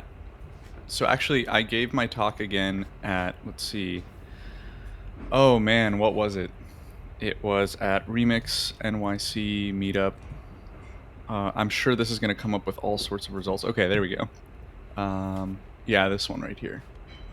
So I can maybe, I don't know if I can share that. I've like, this is the confession time. This is like my first time actually on someone's Twitch stream, so I have like no idea what I'm capable of here. But yeah. If right you here. look at the guest star screen where you load it in, there should be like a panel on the right, and at the bottom there should be a tab that says manage and chat, and you should be able to get to the chat box there. Okay, I see. There's chat. Okay, cool. Yeah, so let me pop this in here. So I'm sure that's the wrong timestamp, but that's the talk there. And then if you wanted to see actually the repo, I have it. Let's see, HMR. What the heck? It's this one here. Yeah. Yep. So yeah, that talk goes over building this thing here, which is a little app that's supposed to emulate the browser, and then you can play around with it. But then obviously you want to make changes in your code and have those show up with hot module reloading. And guess what? We can actually do that. So I build this from scratch in 50 lines of JavaScript. So if you're interested in how HMR works, yeah, I think I would say it's the best resource. It's probably the worst resource for HMR too. There's like no resources on it. So I'm just trying to like make a dent into that. So hopefully people can figure out how hot module replacement actually works under the hood. It was super cool, super easy to follow. I learned a lot. I guess, yeah, I should have let you introduce yourself more, but would you like to introduce yourself, your background, what you do, and kind of why you're here? Yeah. So it's funny. I actually like the entire Remix team is pretty much a bunch of engineers that were like really into front end stuff. And then recently with the trend with being able to deploy so easily with servers, we started picking up server-side rendering and things like that. And so like Ryan and Michael and like Mark are all like super well known in the front end space. I came at it completely differently. I was always really into back end. I was actually working in machine learning before this, and doing a bunch of back end server stuff. And I got just like jammed into the front end team and had to figure things out. Turns out front end's really hard because you have to run things on someone's outdated phone from like 10 years ago and not a supercomputer. So there's challenges there. So like ML was more like math challengey, but like I feel like front end is actually really engineering challenge. So I'm enjoying that. And yeah, I've been with the Remix team for like 2 years. If you're not aware, Remix got acquired in August by Shopify. So now we're part of Shopify. But yeah, we're building out Remix, and I can maybe just show that. So yeah, here's Remix, Remix docs, and actually I guess, oh, we have a showcase now. That's cool. I just wanted even to show the homepage. There we go. Yeah, so web app framework that we built out based on React. And the idea is like all the annoying parts of React that most people run into with like use effect and use state and all that. Most of that's trying to get server data and wiring it up and then sending data back to the server. And the idea of Remix is that you do that through loaders and actions, and it keeps your code nice and tidy, and it makes it so that your component can just assume it has the data it needs most of the time. So yeah, that's mostly what we do. And I work mostly on the compiler side of that and on the type system. So yeah, OCaml's been really fun because, as someone who's really into compilers and type systems, OCaml's after my own heart. Yeah, it's pretty nice so far. So I know when we first met at the conference, we were talking about you had been working through building a compiler or interpreter, and you had mentioned you might look into giving that a shot with OCaml. Did you end up trying that? Not yet, just because I wanted to like just understand, get like, ask for where the grocery store and the bathroom are fluency in OCaml before I started doing something like this. Fair enough. Yeah. But this is the thing I'm trying to do. Super nice book. These illustrations are also like immaculate, and he's like the author has like made them by hand, and it's for free if you go down to web. So really nice. Highly recommend. And yeah, I was writing this in TypeScript originally, just because why not? And then that was annoying because error handling and no pattern matching. So I chose Rust. And yeah, turns out Rust's really annoying because I didn't want to learn all the edge cases around the garbage collector or the lack of a garbage collector with the borrow checker. So kind of gave up on it. And then fate intervened, and I met Dylan at the conference, and he was like, "Yo, you should drink the OCaml Kool-Aid." And so far, loving it. Awesome. So what have you played around with OCaml so far? Yeah. So okay, don't judge me. No judgment. But I Judgment-free opted zone. out of setting up NeoVim because I was like, okay, I just need to get something running, and then I'll set up NeoVim. So I went into VS Code, which I know is like a heathen thing to do. But yeah, I've actually started doing the Advent of Code stuff in here, and it took me a super long time to get like just Dune and OPAM and all that stuff sorted out. And I'm not even sure if I have it set up in a sane way. So that's something I kind of wanted your feedback on. At a cursory glance, this looks pretty on point. But yeah, especially for people coming from the TypeScript and JavaScript world, Dune and OPAM can be pretty confusing. I know it really confused me at first, especially because Dune's like configuration language is like Lisp or like S expressions. So that's very different than like a package JSON. And also in the Node world, we're not really used to having like two separate tools. Well, I guess we have a bunch of tools, right? We have our compilers for different languages and Webpack and all that, but that's normally hidden behind like npm scripts and stuff. So like we're used to just like interacting with all our tooling through PNPM, npm, bun, whatever it is. So having like the concept of a build tool and a package manager is kind of caught me off guard and like made me change my thinking up front. Yeah. That being said, the OCaml.org team is working over the next 6 months to a year, I'd say, on integrating Dune and OPAM more directly. There's some integration now, which we'll go over, but they're working to get that experience to feel more like, Cargo in the Rust world, or, just kind of a more modern tooling workflow. So I'm thinking we potentially kind of start from scratch and just start in a completely new repo, and we can go from there. Like I said, it looks like you kind of nailed it down. Actually, I'm curious if there was anything in particular when you were getting started around Dune and OPAM which caught you up. Yeah, totally. I have my notes here of all the things that were confusing to me or that I didn't expect. I think the main thing was like, even just knowing that Dune and OPAM were a thing and that they aren't built in. And like, I think I think really the thing that I'm not used to coming from TypeScript is just like I've had to not deal with a build system in so long that I thought like, oh, like I don't know, I just kind of intuited that Dune was like the package manager and not the build system. And so I was just Yep. like, okay, cool. Oh, what's this OPAM thing? So I think honestly they do a pretty good job of talking about it here in your first OCaml program. I think the thing that kind of tripped me up was I was playing around in the playground, which is super nice, but Hmm. obviously this doesn't have like any of the setup for the project, and I wanted just to like see, like I wanted to like right click somewhere and open a link and have it open to like the repo where this is like, like a little example repo that actually shows the project setup. That's kind of what I was looking for. I didn't Ah, even think to like look for it in here, right? yeah, I like think the other thing almost too is, yeah, yeah. like I think I see where you're going. Like I'm thinking of like a tool like StackBlitz or Code Sandbox where you can kind of see Mm-hmm. like your file tree on the left and open up different pieces. Mm-hmm. That's Mm-hmm. really interesting. I'll have to float that feedback to Sabine and her team. Um, Yeah, and I think the main thing too is like even just knowing that like I said, it's like you can see it here. They're mentioning Dune. That's awesome. Like now I know it's kind of a blessed sanctioned thing. It's like maybe not the built-in one yet, but it's what most people use. But I didn't even go into here. I was still stuck like I was looking for that information like here, like in installing. Like, they talk about OPAM, so that's good. But yeah, I don't think they mentioned Dune here either.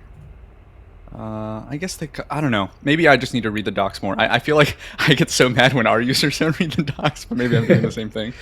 Um, but yeah, anyway, that was kind of the first thing that I think tripped me up. And then right after that, I went into the configure editor stuff. Um, and yeah, I like kind of looked at this, but like there's so many ways to do Vim, and this is yeah, just like general stuff. So I was like, okay, I'm not even going to bite that off right now.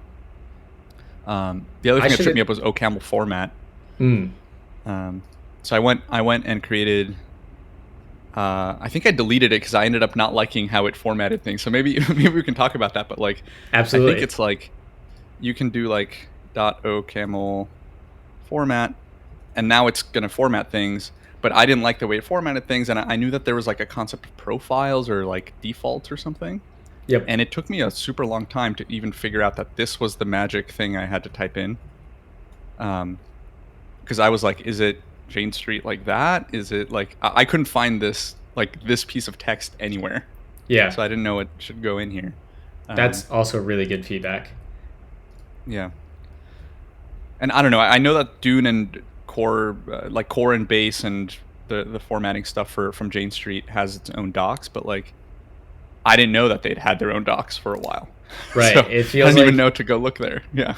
It feels like there should potentially be a section on OCaml.org about configuring OCaml format or making the like man page for OCaml format itself better. I And I think definitely, also just like a section of like, here's what we recommend. Like I want like prescriptive, like I'm willing to like follow for a while before I make my own decisions. I want to just like dip my toes in first. So like tell me like what you recommend. Let me yep, play around with that. And then the things I don't like, I'll go investigate. It feels like right now it's like, oh, it's not officially part of OCaml core, so we're not going to document it, which, that makes sense too.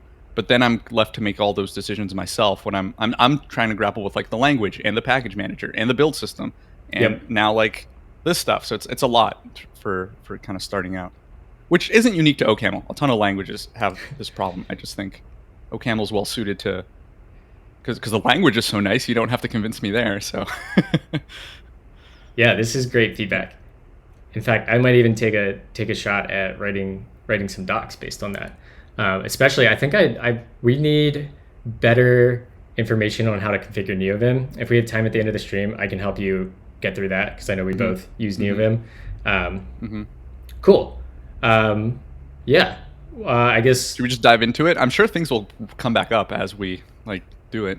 sure. Yeah, let's do it.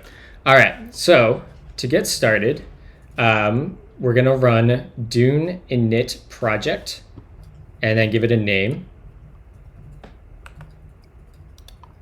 And I can just do proj, I think, right? Yeah. 1 second. Let me. So let's just do on Twitch.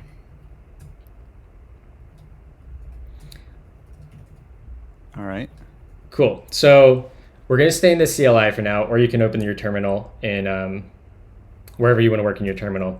So the next best thing, or the things I like to do when I spin up a new OCaml project with Dune, is I'll enter the directory, and I will create a new switch.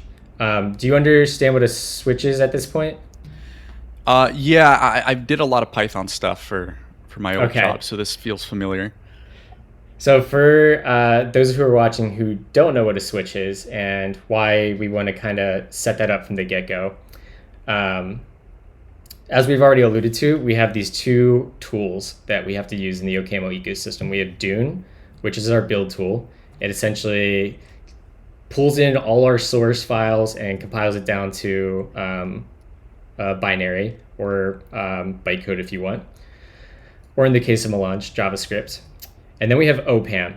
OPAM is our package manager. So this is going to be like our npm install that goes out, finds our packages, brings them down. So there is some initial integration between the two tools. Whoa, that was so loud. Let me turn that down. I should probably turn off alerts. Sorry if that was super loud, everyone. Hopefully that's a little bit better next time that happens. Wasn't loud on stream? Okay, just in my ears. I can deal with that. Yeah, I didn't hear anything. Perfect. So if you want to open up your Dune project file first. Sorry, I know I just told you to go back to the terminal. So if we look in here, you'll see that third line down, generate OPAM files true. So this is like the first piece of integration that Dune has with OPAM. And this is basically going to let you install. This is going to let you update your OPAM file through Dune. So theoretically, you should never really have to touch your OPAM file. So if you see down there on that line that says depends, OCaml and Dune, these are your actual project dependencies. So if you wanted to bring in a new package in here, you could just add a new one there, and then you could do like OPAM or Dune build, and it will regenerate the OPAM file. So if you look at your OPAM file right now. Oh, that's just this one, the project name. Yep. One. So this is going to be like your package JSON, right? And you can see up at the top, this file is generated by Dune, edit Dune project instead. So this entire file will get generated for you. 1 second here. So as you can see, it brought in core there. You added it to your Dune project. It goes there. So that's kind of the current relationship between Dune and OPAM. So now let's jump back to actually making our switch. In OPAM, a switch is essentially like our node modules folder. That's where OPAM is going to install all our packages. And you can have like a global switch or a default switch on your system that a bunch of projects share. But I have the preference of making a switch per project. And switches, unlike node modules, are tied to a specific compiler version. So yeah, you have this OPAM switch list here. You can see you have a couple other switches on your system, and they're all tied to OCaml 5.1.0. Sunlight is messing with my... Okay, let me try to fix Sunlight real quick. If you want to... This will just take a second. Yeah, I think with switches, like, it makes sense to me. Like with NPM, you have to do the -G flag to make things global. So you have to kind of opt into global, and by default things are local. And this is more like Python, where like the environments are global by default, and you have to do something to make them local. So that makes sense to me. I did have a couple questions about OPAM switch, which was like, is there a convention on what to name them? I realized I could just do create dot, and it would like do something and work correctly. But I know I can put like something in here if I want. So I wasn't sure. I generally use the create dot, and that will just use the directory path. I mean, you could name it your project. So I generally do that, and I think this will end up bringing in, oh, switch invariant. That's a really early version of OCaml. Press no quick. And we're going to install using OCaml 5.1.0. So if you do OPAM switch create dot and then OCaml. Here, I'll copy the command to chat. Probably be the easiest way. So I think by default it installs the LTS version of OCaml, and I believe the team tries to release a new LTS every 6 months. There's already, okay, yeah. So you can just do OPAM switch remove dot. Okay, is this what I'm looking at? Underscore OPAM. Yeah. Yep. Is that what that is? OPAM switch remove. Yep, and then just dot. Dot. Okay. Nice. And then yeah, let's go copy that again. Cool. So the deps only is also kind of a thing that tricked me up at first. If you don't do the deps only flag, it's going to try to like install your own project, I believe, as a dependency. In fact, I don't even really know how that works. I just like know at this point, I always basically want -- deps only. Okay. Is that maybe for like a monorepo sort of situation where I have like packages I might be publishing, but I want to like locally use them for another thing? Or you can also, yeah, as Leo said, doing -- deps only is basically like running npm install.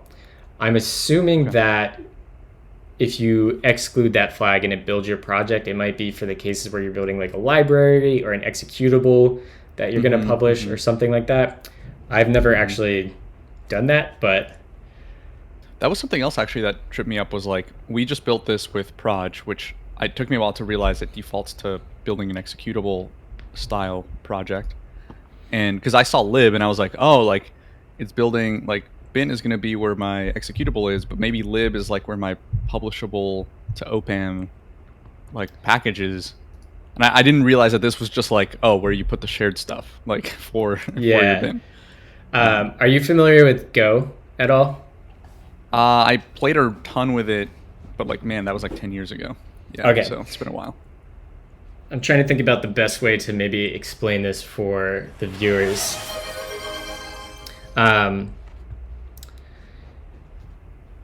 The way it's set up is my machine just like slow at this, or does this always take a little bit of time? Yeah, when you make a new switch, it if your dependencies aren't cached for that version of the switch, which like once you like do a 5.1.0 project, it should like share the cache across projects unless there's like updates for the packages. But yeah, the first time you run OPAM and create a switch and stuff, it does take a long time. Leo, you can correct me if I'm wrong here, but I believe the way OPAM works is it goes out, looks at where the source is, and then pulls it and compiles every single thing. Because I don't think the libraries get built or published built. I think Dune ends up building it yourself when you pull it in. Yeah, you can see on that line there, it's like core Dune build. So it goes through and builds all your dependencies. So then we have this other confusing bit where it's like eval this thing, which I guess for you coming from Python, that's probably not super out there. Yeah. So that's basically just going to load a bunch of environment variables in. It's like this sort of thing. Yeah. Yeah, there's actually a trick that I learned that you can do. You can run OPAM init. Let me see what this command is. OPAM init -- enable shell hook. And essentially what this will do is this will update your bash RC or your zeech RC and set it up such that every time you change directory into a project with a switch, it will auto do this for you. Okay, that's literally what I was about to ask. Is this right with the dashes? I believe so. Okay, let's try that. Okay, let's actually go look at my dot files and see if things changed. Yeah, looks like that. Sweet. Okay. So that means if I, let's just make a new session and let's get rid of this one just because that way we'll have everything set up here. So now if I go out and then I go in, now I should have OCaml switch. Yep. Yeah, nice. Okay. So that's something that I wish they put in the docs too, because like the eval command is super confusing. And it's like, especially if you're coming from like Node and TypeScript and JavaScript, it's like, why do I have to do this every time I want to work on my project? What is this actually doing under the covers? So I think definitely that like, is one nice thing. If you don't know what it's doing, you can literally run it without the eval and be like, oh, that's Yeah. what it's doing. Yep. Okay, so we've set up our switch. So we basically have our node modules for OCaml now. We have our Doom project working.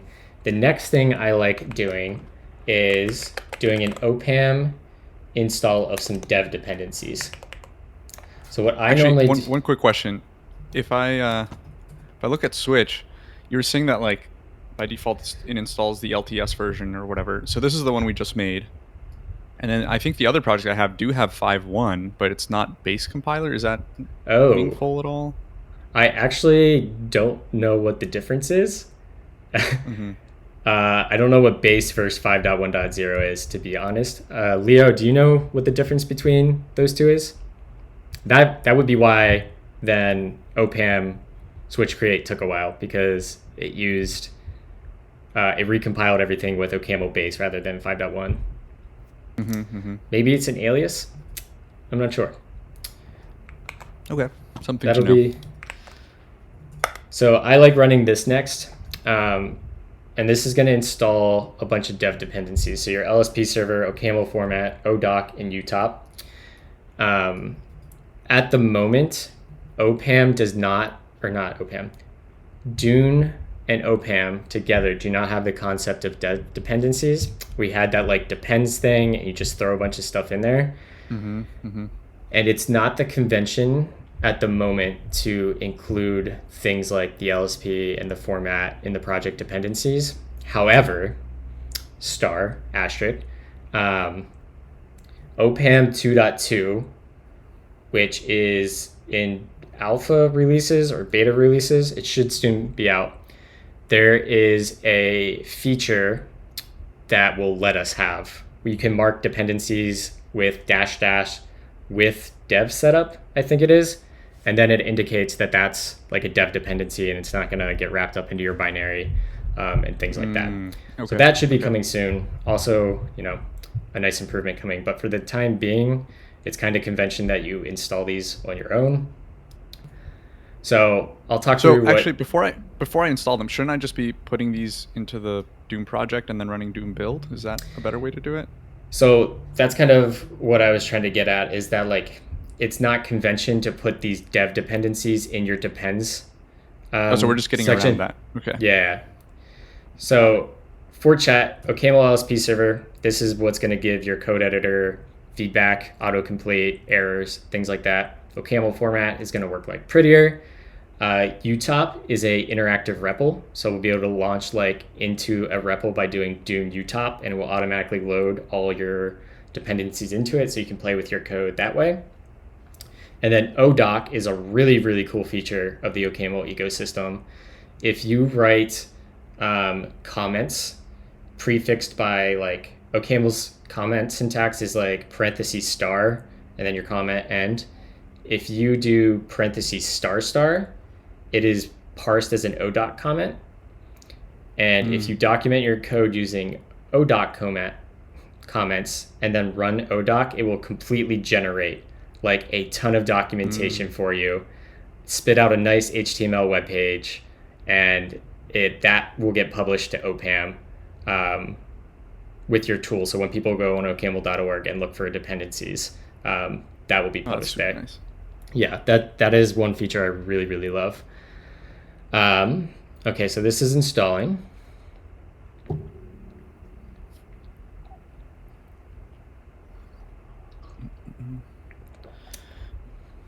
Yeah, these all make sense to me.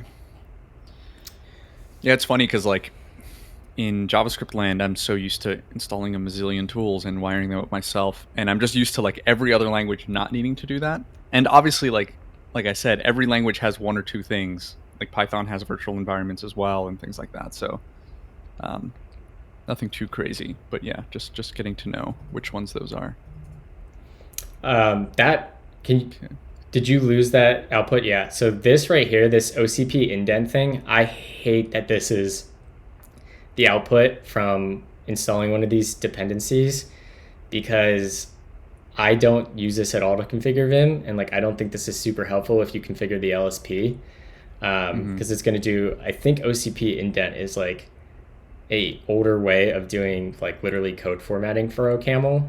So I think it's pretty confusing that like this spits out by default, and then that coupled with there not being clear instructions for configuring Vim and NeoVim in the docs, it's like, well, like, okay, what is this thing? Why do I need to add this to my vimrc? Yeah. It's tough because it's like you can document how to integrate with something like Vim or NeoVim, and then like tomorrow it might be. I guess NeoVim's pretty stable, but like if you're using like a distro like LazyVim or something, which is what I use, little bits and pieces. You can't just copy paste day to day. Like the concepts kind of stay the same, but Yeah. could kind of switch on you. So yeah, it's hard. It's like, how do you document that well? It's a tough problem. I think my take on that would be like, I feel like we've standardized across like basically every editor on the LSP protocol that like Yeah. that should be the standard. And I think that OCP indent probably came from a time before LSP being super stable, would be my guess. But yeah, okay, so let's talk about our project setup now. We should be in a spot where you could get ready coding.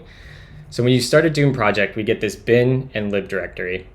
And as I already kind of made reference to earlier, this is super similar to Go's ecosystem and project setup, where Go has this thing called a command package, and then it has a packages directory. And the command directory is going to have your binaries, and your binaries are going to basically be like your entry points. And this is what Dune's going to look at as the first spot to build out your project. So like when you do Dune build right now, it's going to parse that Dune file. It's going to look at the rules in there. Yep. And if you do Dune exec, yep, just like that, bada bing, bada boom, we get it out. So trying to think about the next place to look. Maybe open the Dune file in lib or bin. Why is this? This is giving me everything. Give me one sec. Should be able to make a git ignore. Yeah. That's not going to show me hidden files, so let me just open that up real quick. Yeah, there we go. Okay, so I want build and OPAM, I think, right? Yep. Okay, there we go. That's better. Okay. Much better. Up in here. So this is going to be the entry point to your executable, and then we'll have this. So this is what's known as a executable stanza in Dune. So every library and every executable gets its own Dune file. So that's kind of confusing too at first. Like we have this Dune project, and then we have a Dune file in bin, and we have a Dune project in lib. Like, what's this all doing? But essentially, Dune, the build tool itself, just needs to know how to work with these different pieces. So executable is going to be the thing that tells Dune, like, hey, this is what we're actually going to build into a binary. These are the libraries we need. This is the name of the binary. So is it like a search where like, does Dune look at all the directories here, check if there's a Dune file? If there's not, it just doesn't do anything. And if it does, it like and process it. Is that kind of the mental that model? At a high, yeah, that's a good mental model to have. Okay. The Dune docs are actually reasonably good, I found, if you spend time reading them. I normally will like jump into like the stanza section when I'm looking for stuff. Yeah, the stanza reference, that's basically Stanza just like reference, the complete API docs. So this basically is just going to list like everything you can throw in a Dune file. Yep. So I ended up And I think that's worth referencing. calling out too, that like the the format with the S expressions, like if you're not familiar with that coming from like JavaScript or whatever, you can think of this as like a serialized format, like a YAML file or JSON or whatever. What tripped me up was when I see S expressions, I'm thinking like, oh, I'm writing Lisp or something like that. So I'm like writing code, not data, which obviously the whole point of S expressions is that they're both, but I'm just so used to writing it as code and not data that I was like, oh, like what's this doing? And what is there another language in here that I'm not aware of? Is Dune using Lisp? Like it's just using S expressions for data, which took me just a bit of time to kind of wrap my head around. Yeah, it same with me. Like I had never really seen S expressions or Lisp until I started writing OCaml and like getting dropped into a Dune file. Super confusing. Um, Mm-hmm. but it grows on you once you get it. So one thing that's interesting here is that library stanza. That is pointing to a Dune file library name in your lib directory. So that's how the binary knows to bring that in. So this matches this here. Yep. So that's how you can link your own libraries to the executable binary. So if we go like, let's just, I don't know, make some random module under lib. Yeah, sure. So let's go here, and then let's make something like random.ml. And then we can just write like any old function. Or a value, that's fine too. So if we save that and we do a Dune build, you can also run Dune build in watch mode. So if you do Dune B-W. Oh, you can do B. Nice. Okay. So this will run your app in watch mode, which is pretty nice. Put that over here, actually. Nope, that's not what I wanted. Let me close this one. Let me make a new one. Yeah, there we go. Okay, I'm still in here. Yep. And we can do that here. There we go.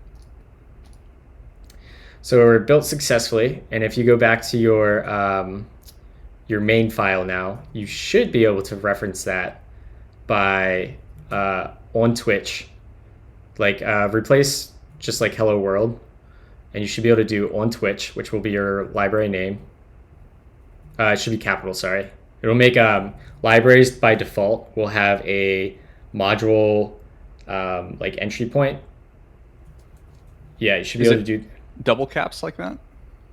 It should be lowercase, the second one. So it'll be I don't know what title casing, and you should be able to do. Yeah, on I call Twitch, this Cobra case. Yeah. Cobra case. I like it. Yeah, because I'll it's like adopt that. it's like snake case, but it's like it's got the snake coming out, you know. So I'm adopting that. okay. So you should be able to do that, and then you want to reference your other module. So each file in a library is its own module. So you should be able to do on Twitch.random. Yeah, that's a good call. Is that OCaml files are implicitly modules on their own. On Twitch blah. Did I call it blah? I forget. The file name should be. Oh yeah. Got it. So I think this should be random now. It should. I think you're gonna have to prefix it with the library. So it'll be. Oh, okay. Or does that work? No. Yeah. Or do I have? I guess usually what I do is I do like open on Twitch,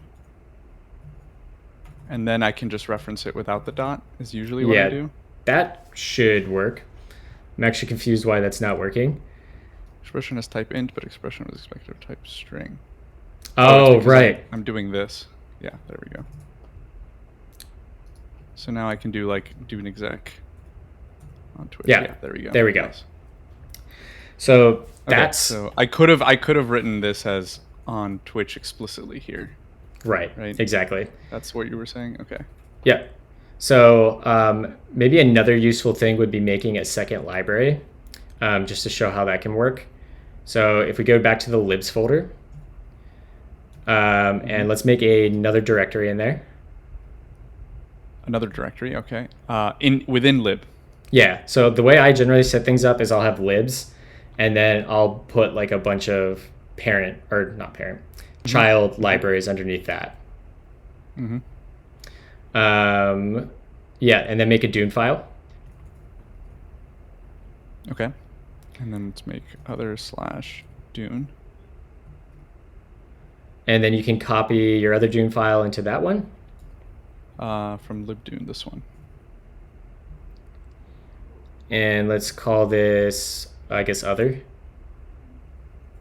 And so I don't have to prefix this with Functions lib or describe on Twitch or the whatever. It world. already knows the nesting through the file structure. Well, actually, this won't be prefixed by on Twitch. I mean, we could do it that way. Oh, You interesting. could wrap it Okay. if you wanted to, and we could get into that if you want. But if you go back to, just to demonstrate adding a second library, if we go back to bin now in your Dune file, and Yeah, Dune file. Yeah. we're going to want to add our new library, and it was other. Yep.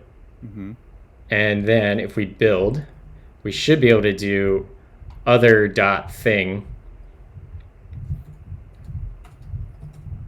Okay. So in here, so we should be able to say something like let x equals other.thing, like that. Well, thing should be a module. Remember, modules are going to be uppercase. Yeah. Do we have any code in other.thing? Yeah, I don't think we do yet. Yeah, exactly.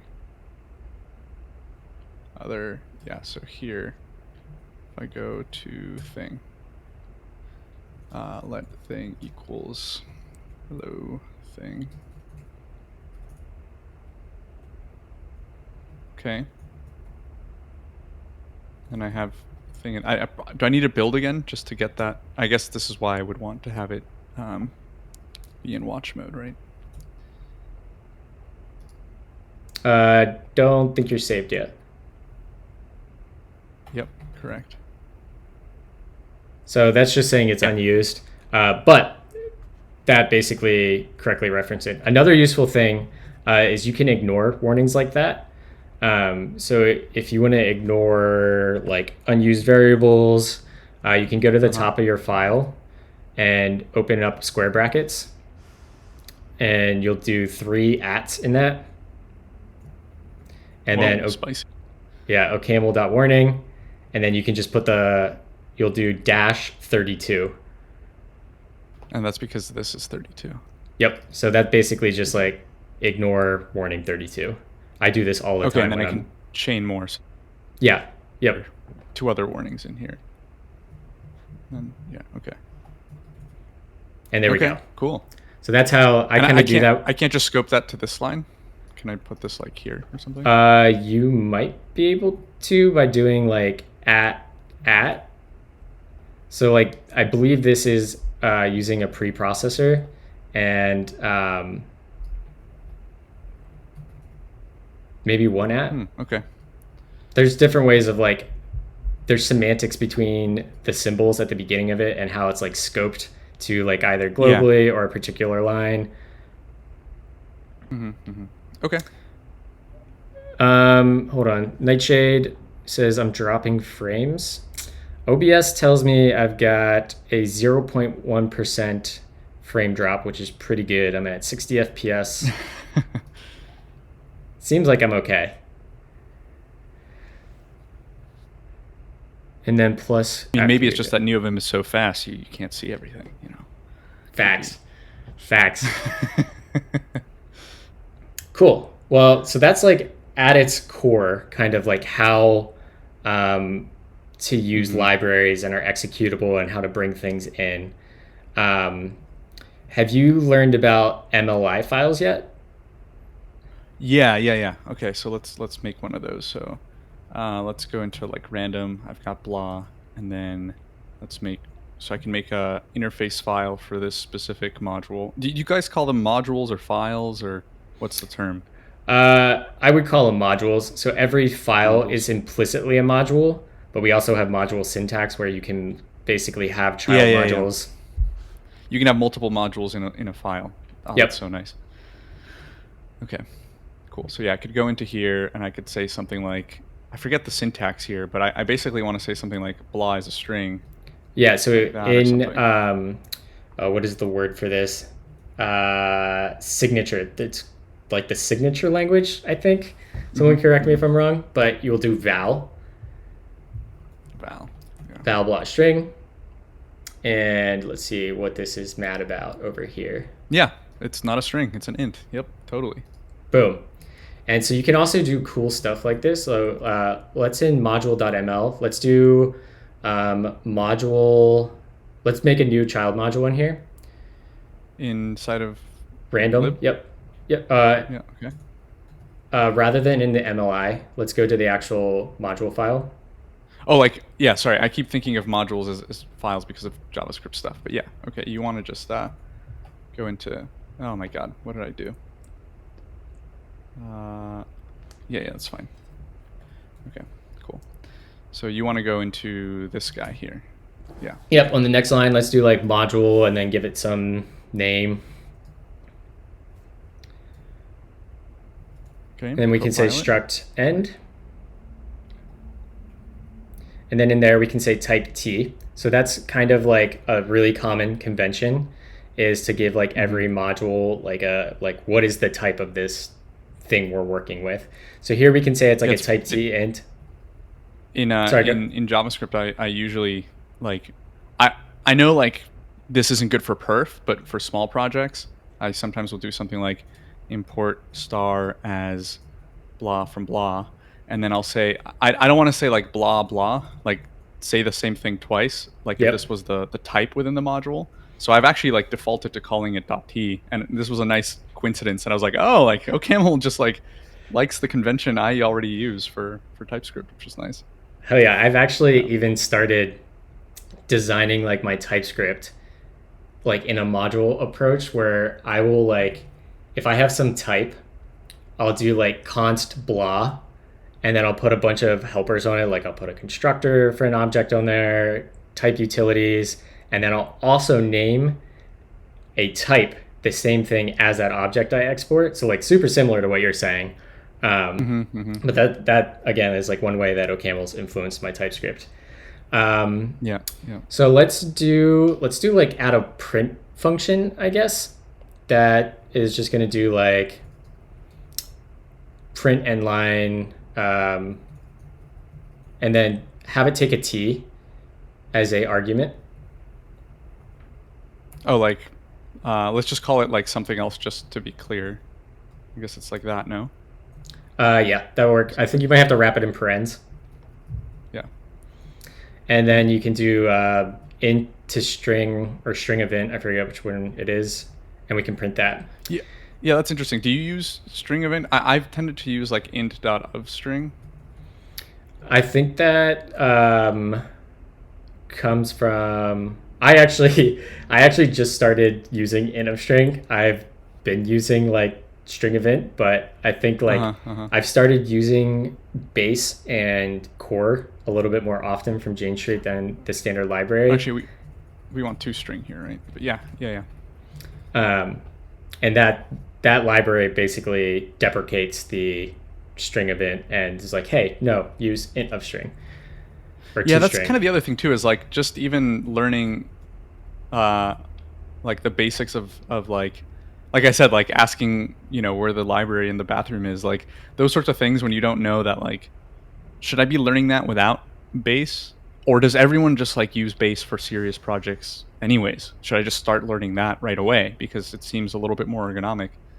I Yeah. don't know. It's like I don't know how much I should invest into that, like how well accepted that is. It's kind of like in TypeScript, or it's funny because when I say in TypeScript, what I mean is in modern JavaScript, and TypeScript is so ubiquitous that you would never tell someone like, oh, don't like learn too much TypeScript. That's not really the core of the language. Like that's kind of like now the norm. Yeah. So I'm wondering if it's kind of the same thing with base or not, or where on that gradient it is.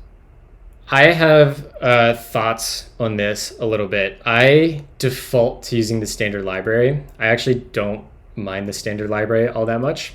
But there are definitely pain points where base does improve things, but I think my high level advice would be like, don't bring in base or core until you really feel the pain points of the standard library, or at least understand why you would want it. And I think that just will come with time and using the standard library. And I wish the docs, I think the docs do guide you to use the actual standard library, but like a lot of times one of the top learning resources that gets advocated for is a book called Real World OCaml. And like right off the rip with that, it's like, we're going to use base. In fact, I think Real World OCaml was written by folks at Jane Street. Potentially, I'm not sure. Yeah, Yaron Minsky. He's definitely a Jane Street person. Yep. So like this often gets pointed to as like one of the best resources for learning. And again, it throws you right into base. And actually, I think there's like a thread on the OCaml Discuss forums like that just came up within like the past 2 days where it's like we should stop advocating for Real World OCaml to be the number one resource. There's actually a book I'll share in chat right now. My favorite resource that I found for getting started was a course from, I think, Princeton. This has a YouTube series with it. I just shared the link in chat. I literally just like pulled this up on my phone and like in my free time rather than like scrolling Twitter or something. I just would like read a chapter of this. It's really well put together. The instructor has videos on all of it, super easy to follow. This is the resource I tend to recommend to people for learning OCaml. Oh man, they talk about Curry Howard correspondence. That's so. This is like gets to like my deep love with OCaml. I want a language that's invented and not discovered. But anyways, yeah, it's cool that it goes in so much detail about that stuff. Or sorry, discovered, not invented is what I meant to say. But yeah. That's so cool. Okay, I guess the reason I immediately like I was also like on the let's just close VS Code. You deserve to be closed. Thank you. Okay, I think that the reason I like reached for base and then core really quickly. I mean, first of all, I immediately started gravitating towards core because I don't have a good like repertoire of knowledge of like what things are in base and not in core and vice versa. So I was like, just give me all of it. But the reason I reached for base so quickly was like, we were just talking about how cool that it is that you can make modules and like how you can access things via the namespace of the module and things like that. And yeah, like you run into something like this and you're like, how was I supposed to know that this was how I would do it? Whereas if you had like a module that you could like ask to do something, like that seems so much more. And again, I'm speaking with like 3 days of OCaml experience, but to me already this feels much more OCaml-y to me. Maybe I don't know. Maybe that's not the right opinion to have, but you're right, and you're actually using the standard library right now when you do int to string. Okay. If you wanted to use base, you'd have to open you'd have to open core at the top or open base. So I guess I don't have the LSP set up, so I'm not sure if this is gonna. So is this valid right now? It should be. So int is a part of the standard library, which I can link these docs right here. So there's the standard docs. That's just going to be an index of all the modules and or libraries we have available to us. For instance, you're using the int one down there. Native int to string. Is that what I'm looking at? Let's see here. I think you just native want int int. Is a separate thing, no? Yeah, you probably just want int. Okay, so let's go to like int 0 just to get something. Yeah, I think, okay, so there's a toString. Man, I forget what it was. Is it maybe of string that doesn't have a thing? Yeah, I think that's... that is... Because you can't say string of int, right? That's not a thing either? It has that like top level utility in the standard library, like that one we were just talking about, I think. Right. But it's not namespaced under here. It's not like of int or something. No, probably not. Yeah, like if Okay. Yeah. So I guess maybe that was the issue. Is I was trying to convert not a string to an int, but an int to a string. And like that, honestly, like if that's something that somebody feels that like is a big enough pain point and guides them to base, like that might be the thing that's just like, oh, maybe I should look into base. Mm-hmm. Mm-hmm. Um, yeah, that's just kind of my high level take. I don't think there's like any particularly right or wrong. I think the standard library is decent. Mm-hmm. Mm-hmm. I'd call out like things like regex stuff is not great in the standard library, and there's a package called RE, which this is probably a good time to call out. If you go to ocaml.org, right there, that search bar searches all of the OPM packages. This would be like if you went to npm.com and search. So you could just do like RE there. And that first one, yeah, this is going to search all our stuff. So yeah, this was actually another thing that I ran into. Is I was here on Learn, and I was in your first OCaml program, or maybe I was in Tour of OCaml, or I was in one of these pages, and I didn't know from here how to get to the standard lib docs, which, after a couple of days I realized when I was searching something else that, oh, it's here. But when I saw this just say OCaml packages, I was like, well, that's not it. And so I didn't bother like clicking on there, and I couldn't find it. Also a great call out. And I'm willing to feel bet like just that's going to having that- change from this conversation. Yeah, I just wanted something like here, or maybe two search bar. I don't know. I'm not a UI designer for a reason, so don't listen to me about how. But the what is what I want for sure. Actually, if you look in chat right now, Sabine OCaml, she is the person that is leading the OCaml.org team and improving it and rewriting stuff. She's amazing, very funny on Twitter. Everyone should follow her. Sabine, I'm gonna. Awesome. I've seen Sabine on Twitter a couple times, so that's cool. She's very good at the memes, as they say. Sabine, I'm going to. This whole thing's recorded. I'll clip this entire conversation, and I will send you a copy of this whole clip because I think a lot of good feedback came out of this that you and your team would appreciate. So I guess we can like start setting up like how we would do advent of code. So let's make another library and just call it AOC under libs. Okay, so here just call it AOC. And let's just call it like day one or something. Yep, that works perfect. We'll need a Dune file as well for it. Mm-hmm. Dune. And then we'll probably just copy that like this. Yep. And then we can call this AOC. And let's go into day one. Let me just clean up the other crap that we've got in here that we were messing around with, because let's go into lib. Let's just other random and random MLI. Yep. Okay, cool. That seems better. Nice. Okay, that's what I want. Actually, and then I think that's all we had, right? So if I look at this, yeah, that looks right.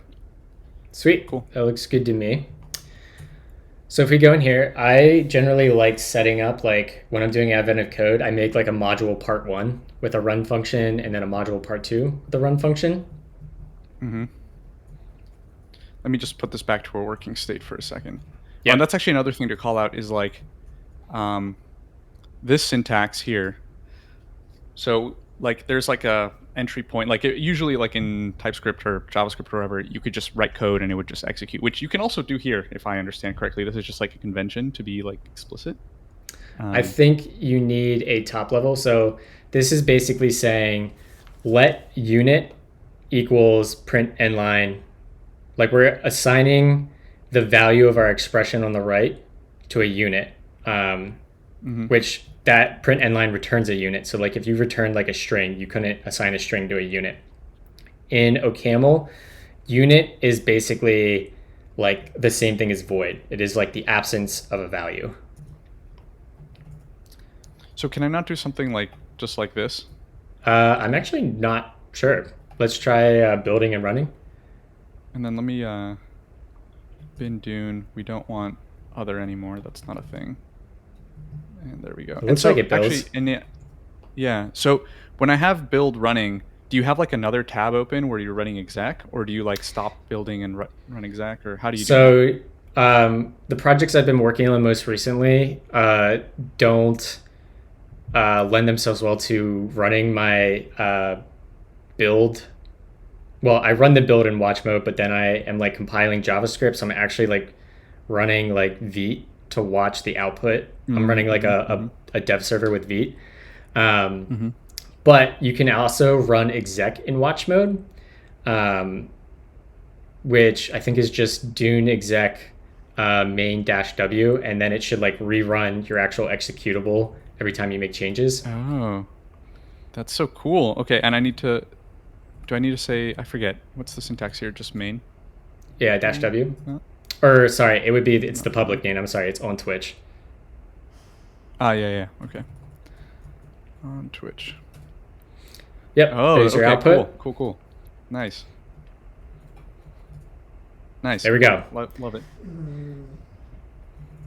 Okay, so yeah, this works. Interesting. Yeah, so my understanding was that putting things into here was just kind of like a convention to like signal to our meat computers that this is like the thing I'm trying to do. You're gonna have to do something like that as soon as you start like chaining expressions and things like that. Like, but yeah, I can't do something like let x equals blah, or let's say like 1, 2, 3, and then let's like chain that into string event, and then let's chain that into print end line or something like that. And then, so I guess, can I do this? I guess we can. Huh, okay. So that works. So if you tried to do let x here, it's going to complain that x is never used. Yep.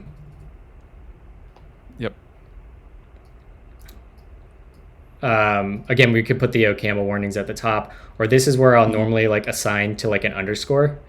Like when I'm like prototyping in like a main function, I'll just like ignore it, and then that, or I'll do like a main function. Like I do this a lot in Bun and TypeScript, or Node, I should say, where I write like a main function and then call it at the. Yep. So I'll call it main, and it'll take a unit as an argument. Oh, because otherwise that would be a value. So this is how you signal it's a function without arguments. Okay. Yep. Got it.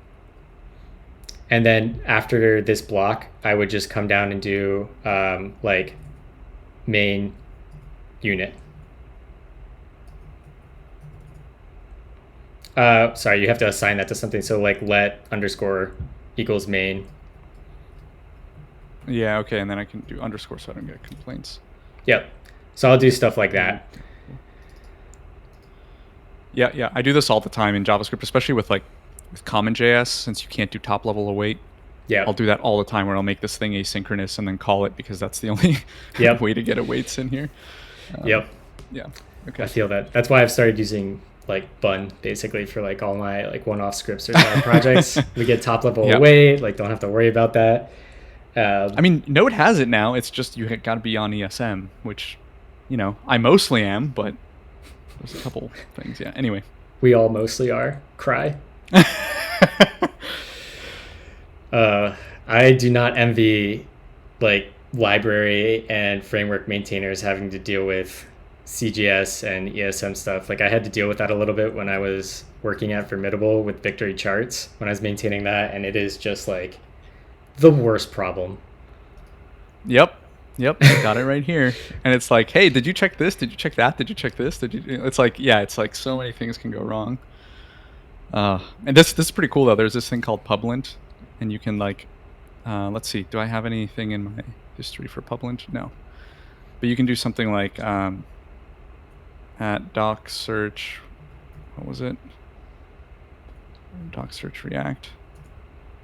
let's do that one. Let's search that, and it'll tell you if it's like configured incorrectly for CJS and ESM stuff, which is really nice. So you can see if like it's super nice. dependency that's causing issues or if it's you that's causing issues. Yeah. Anyway, I had no idea about that. Today I learned. yeah. It's I learned about it like last week. I mean, I knew there was this there's this thing called "Are the types wrong?" which is similar. And this, you can also do something like at doc search / I feel bad picking on doc search. There's a lot of packages with this issue. It's not just them, but yeah, here it'll be like, hey, it's getting the ESM version. I mean, technically it's CJS, but it works. And this isn't as clear, I think, as the Publint one that I was showing. But what is that actually checking for there? Out of curiosity. Yeah, so if we look at Publint, this one. So basically looks at things like, oh, you say you have a module that you're distributing here, but you're saying .js and not MJS, and you're not using package exports, so like that might not be picked up in Node. Like, so it walks you through it, but it basically looks at the package JSON and sees if module and exports are set correctly to point to files that actually exist and that are, look sort of correct. So I think it does a little bit of static analysis and does some stuff like that. Yeah, like here, it looks at this file in this library and it's like, oh, you're using like import, so you're using ESM, not requires, but this file is going to be interpreted as CJS unless you use the .mjs extension or whatever. So it's pretty thorough. It's pretty nice. I guess they've got more info. Yeah. Nice. That is a tool I'm going to have to add to my repertoire. Yeah, it's unfortunate that tools like that even have to exist, but yeah, it's nice that it does. Every ecosystem has its pain points. Yeah, we've got Dune and OPAM being confusing. Node's got ESM and CJS. No, Node's got a million things. You guys, like OPAM and Dune, like it's kind of annoying. It's kind of a hurdle for beginners for day one. You get over it in like 2 days. It's like not that big of a deal. And then once they're integrated too, it's gonna be so nice. And that's actually kind of what I'm trying to do with Create Melange app is I am trying to hide away basically creating the switch, setting up the Dune files, installing the dev dependencies, and then basically putting like an npm script interface in front of like all the OCaml stuff. So people coming from TypeScript and JavaScript can just like jump into writing ReasonML or OCaml and then use the tools they're familiar with to build it. Because like if you want to build your project, you can just say npm run build, and under the covers, webpack v esbuild, whatever it's configured to do, is gonna sync up with Dune, build it, watch, and it's just like you're using your normal npm interface or pnpm or whatever your preferred package manager is in JavaScript. I'm also planning on like adding a bunch of documentation to the template files. Like, so like when it spits out a Dune project, like I'm going to add a comment for every single line. Like, here's what this is, here's why it's in this file, and here's like a link to the docs. That way, if somebody does get curious and want to look at like the internals of what Create Melange app is spitting out, like, oh, what's this Dune project file? Here's everything, here's how it works, here's how to get more help. So that's kind of my goal there. Yeah, so let's jump back to AOC stuff. I generally like doing like making a module for each part. Okay. So I'll do like module part 1, and then I'll make a function. So is this struct again? Yep. I'm so sorry. Hold on. No worries.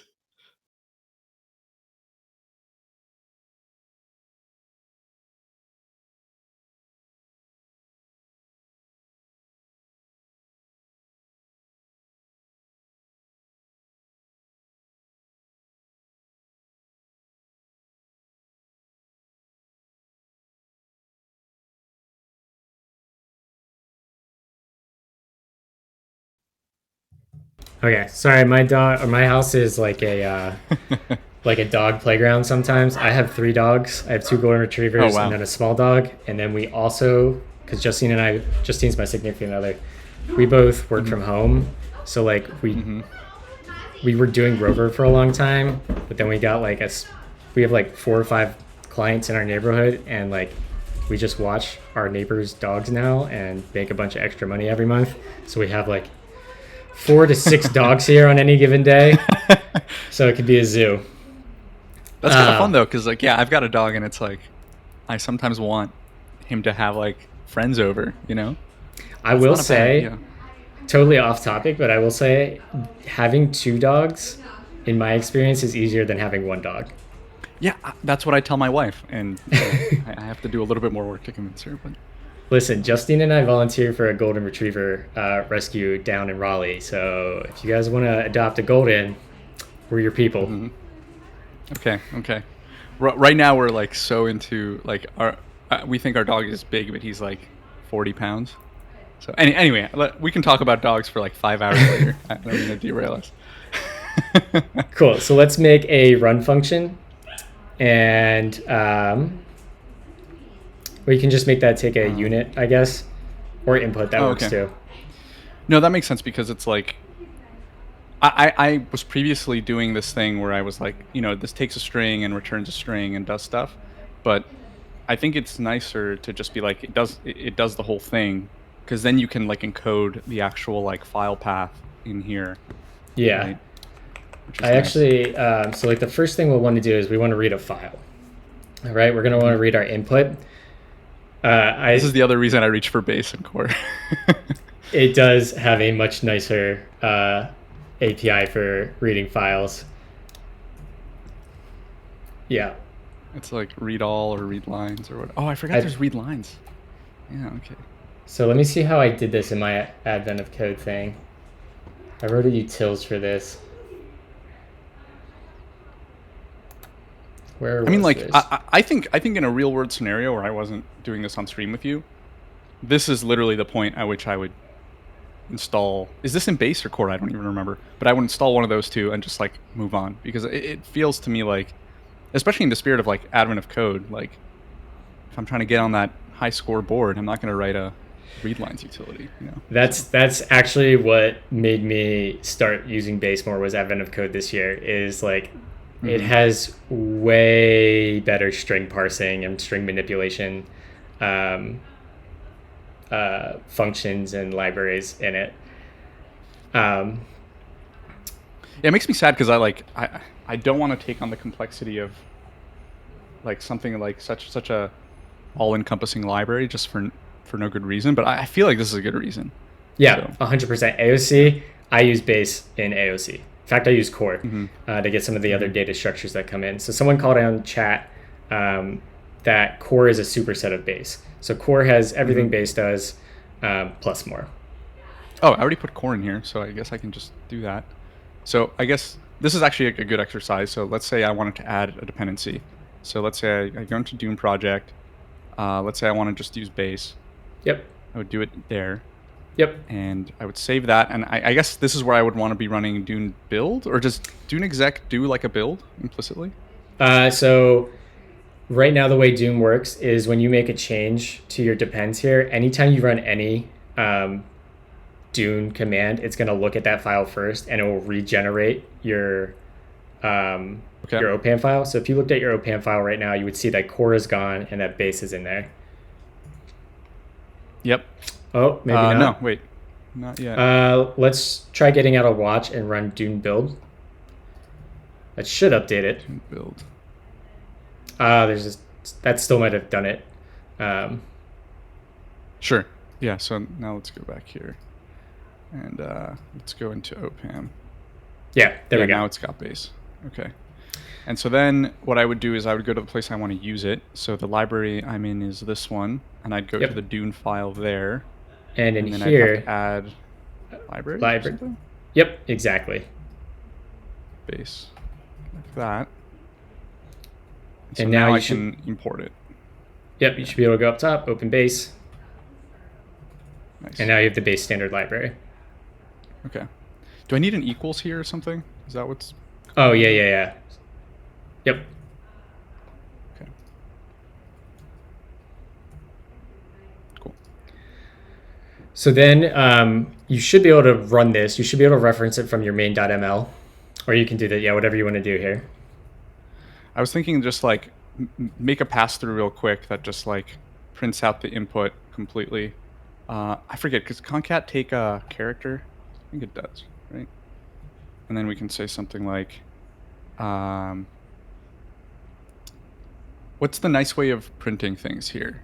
I can do something like printf like that.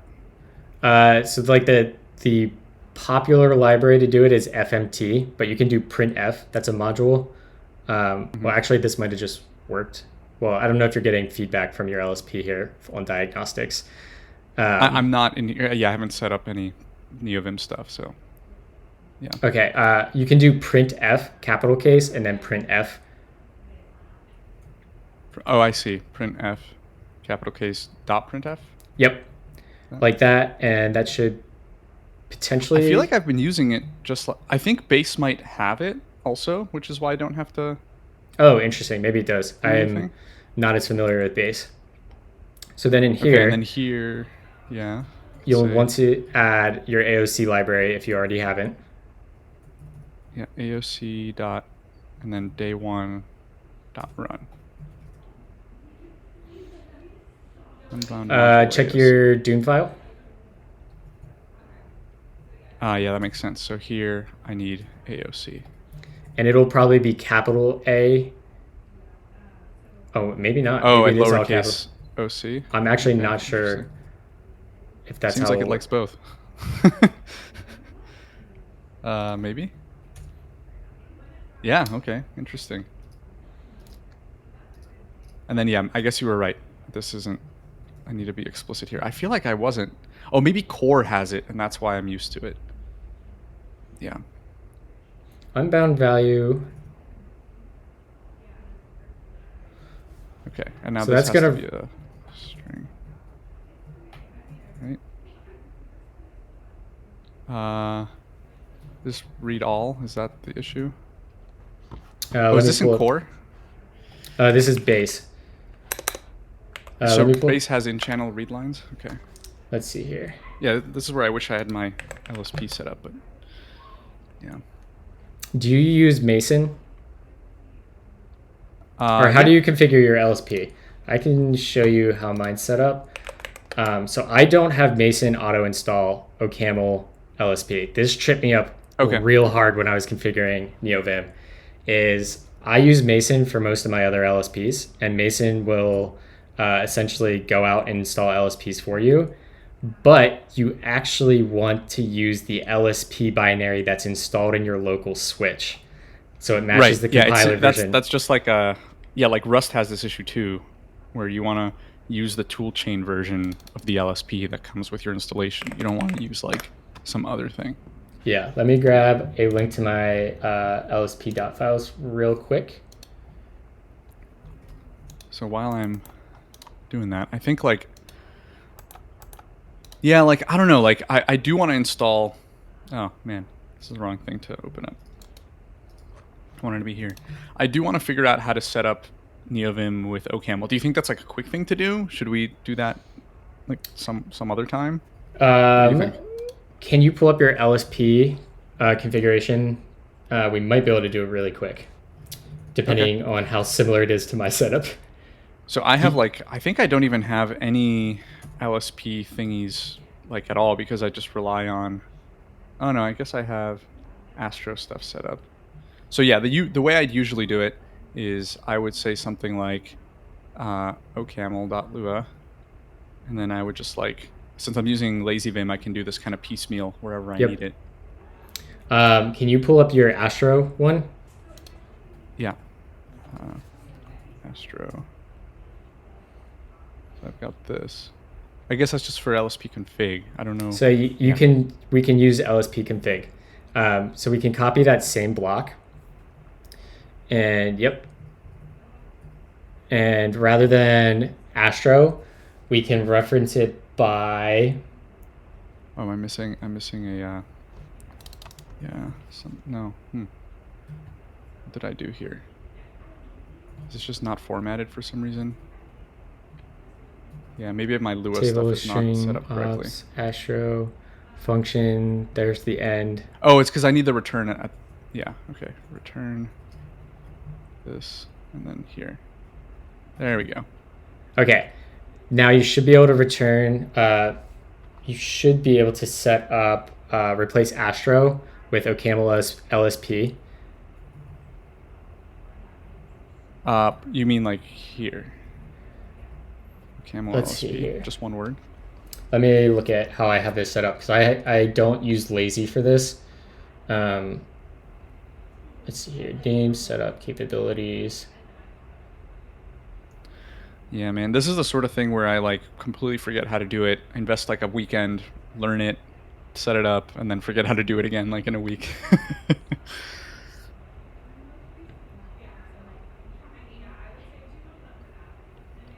Yeah, I've gotten such a bad habit because LazyVim just has all the LSP stuff set up for TypeScript and JavaScript and Rust out of the box, so I don't have to do anything. But yeah. Let's try calling just setup with no args. With OCaml LSP setup? Yeah, yep. That? And then that might work. I don't know if we have to change that. I don't know what that setup Astro key does. Nvim LSP config. So I think that's just like the name that you want to have it be. Yeah, okay. Do something like that. Actually, I do use lazy. I lied. I'm lying to you. I apologize. So there's my dot files. I have a config key rather than an ops key.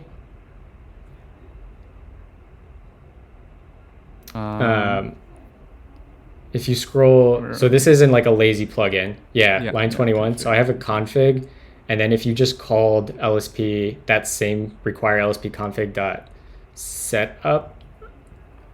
So I think basically what I want is this, right? So I want config equals function. And then, yeah. No. Wait, is that what I wanted? Maybe. Yes. Okay. Nice. Thank you, Copilot. Functions describe the world. Okay. So that like something will hopefully work. And by default, OCaml LSP is going to look in your current directory at your local OPAM switch. Try to default to a LSP binary in that switch. Ooh. If not, it will go look. Nice. There we go. Yep. And then I don't know if you use tree sitter, but there's also an OCaml tree sitter grammar. Yep. I don't know where you add that or how you like doing tree sitter, but that is available. Yeah, so I would do it like this again. So I like keeping it like kind of feature based rather than like tool based, if that makes sense. Yeah, yeah. But yeah, okay. And then I need something here.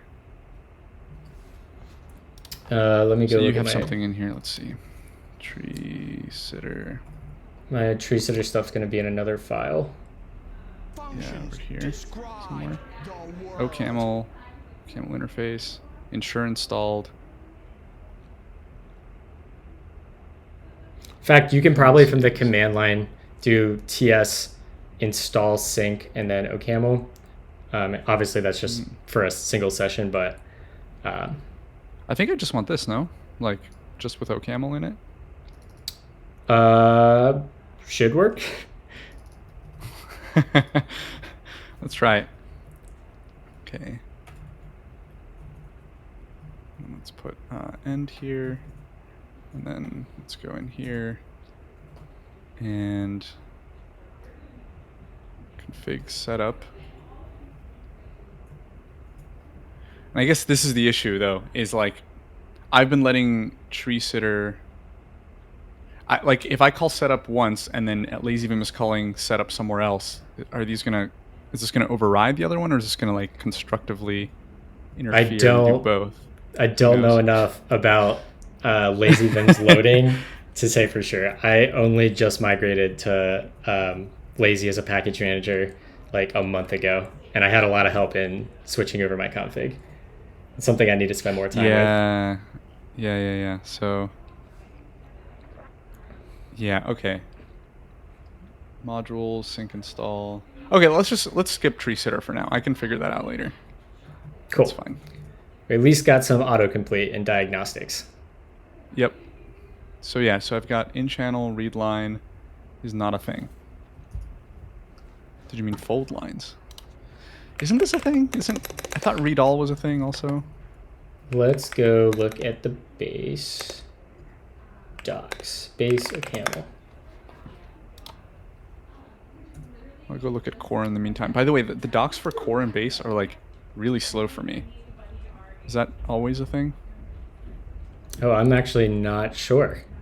Sabine, I don't know if Sabine's still in here, but or anyone that knows OCaml, is it like a known issue for large OPAM packages that this is slow? Because yeah, if I click on like, let's go to, I don't even know where in channel is. I'm looking for something here, but let's say I do something like in channel. Okay, it's actually, that was fast. Maybe I was just having issues yesterday. I might have just had like 20,000 LSPs open while I was trying to set things up. So, oh, it's just lowercase? Is that there is, so I remember what Jane Street did. Jane Street added a second library for dealing with IO called standard IO. So if you add to your Doom project, here, I remember running into this like a long time ago when I was also first starting. Standard IO. Yep. Okay.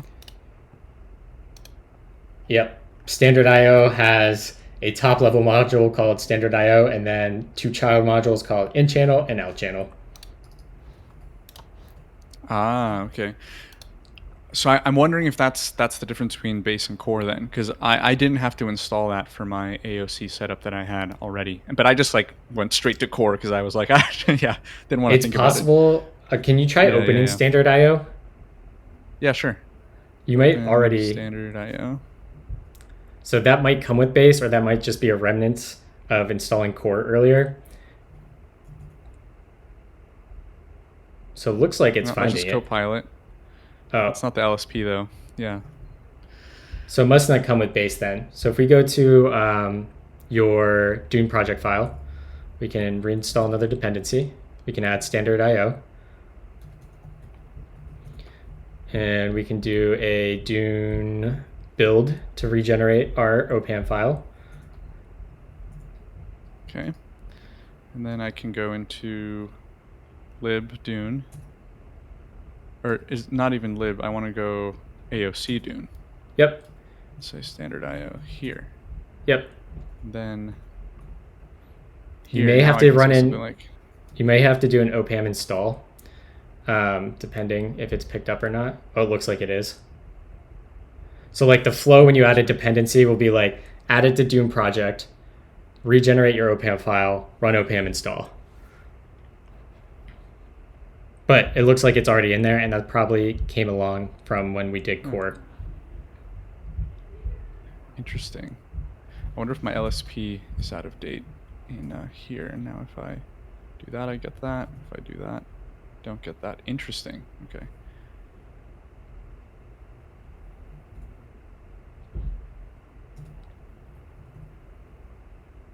This expression has type string. Yep, that's totally fair.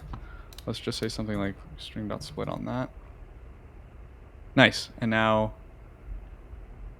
day one. We need to do day one part one because we have that child module. Yep. Yep. That makes sense. So now I go to bin main and I say part one.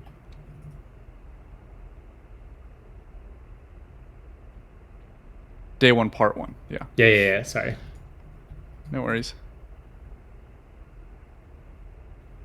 Okay. So we're not actually printing. So printf.sprintf is returning a string. So we could do that. I think printf should be able to print a standard out though. Let me go look up printf in base quick. Oh, that works. I don't need to prefix it anymore. And now we just need to actually make the file. So now it's just failing that it can't find the file that I made up. Yep. So it's going to read from the project root directory. Everything will be relative from there. So if we go make a data directory. It's called this like one.sample.txt. Something like that. Yeah, so now we've got this thing. And so now we can go to like AOC. No. Advent of code. There we go. No. Wow, that just like totally outed me of looking for solutions. Huh? Okay. Poser. It's so funny though, because I was looking for like OCaml solutions to see like, am I doing this in a super weird way? Like, how do people think about this? And okay, cool. So now it's actually. I think we need to... Oh yeah, I have the wrong thing here. I want sample. Sample. Boom. There it is. Boom. Okay, and I think I want a new line at the beginning here just to make it look a little prettier. Yeah, that looks better. Nice. Cool. Okay. So there it is.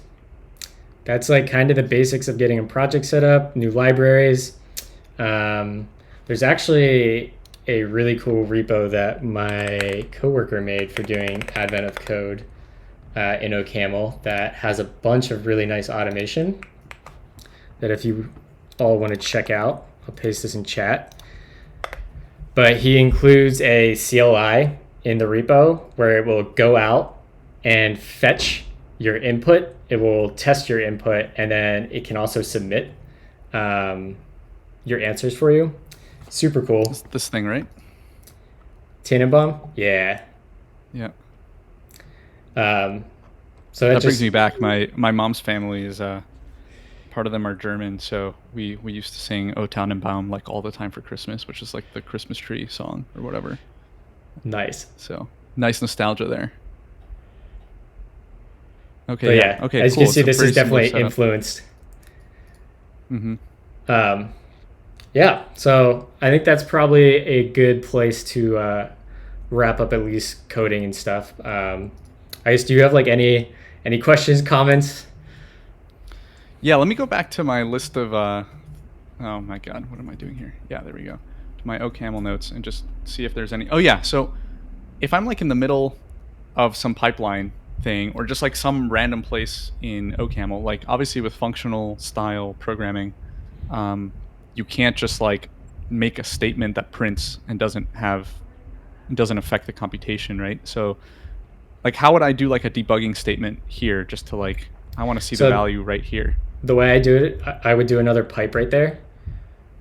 And then you can do fun for a function. So we'll do an anonymous function, lowercase. Oh, okay. Fun. And if you do like X and then just X there, basically an identity function, what you can do is you can print and then return the thing you're printing, and it'll just continue through your pipeline.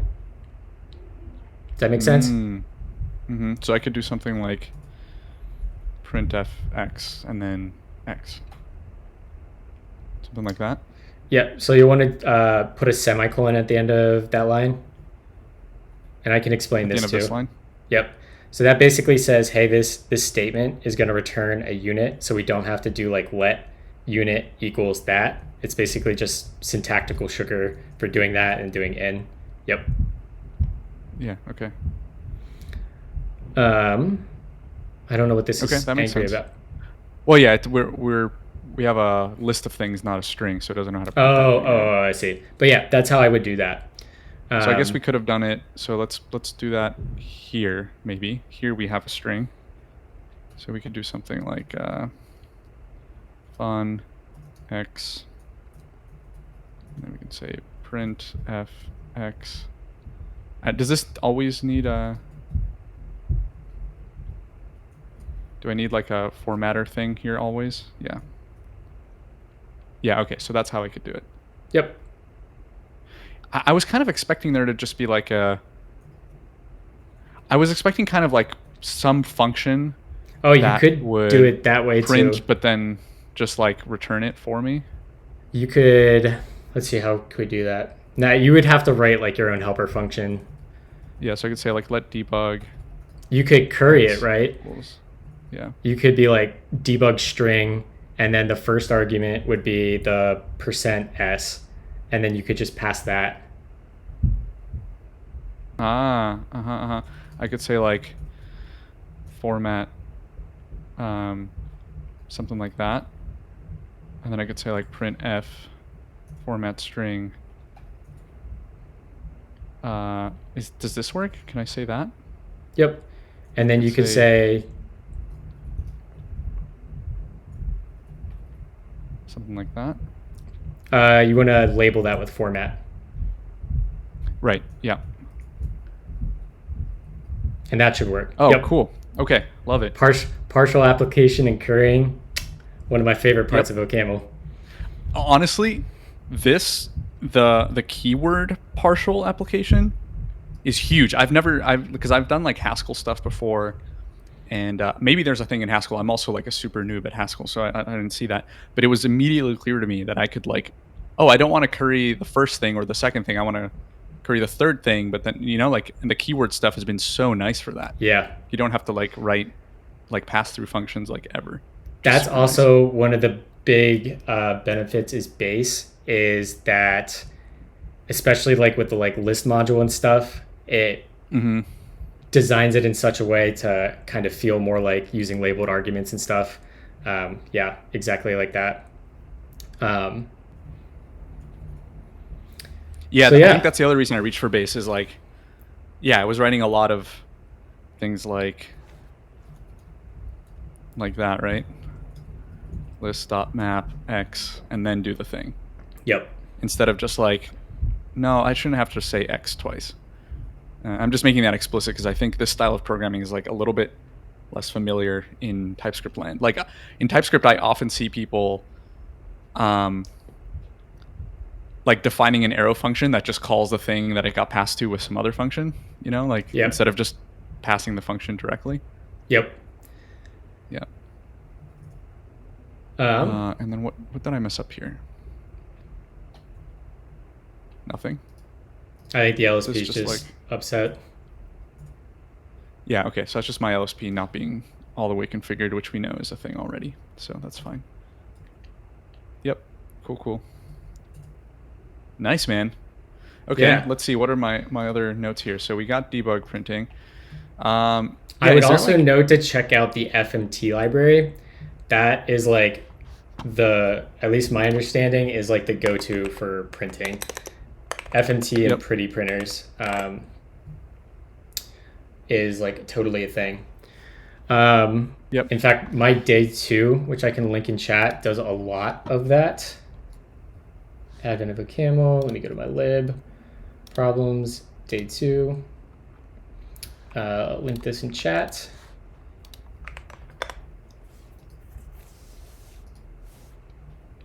This actually has something in it that I know you would appreciate. It has this library called Angstrom in it, which is a parser combinator library.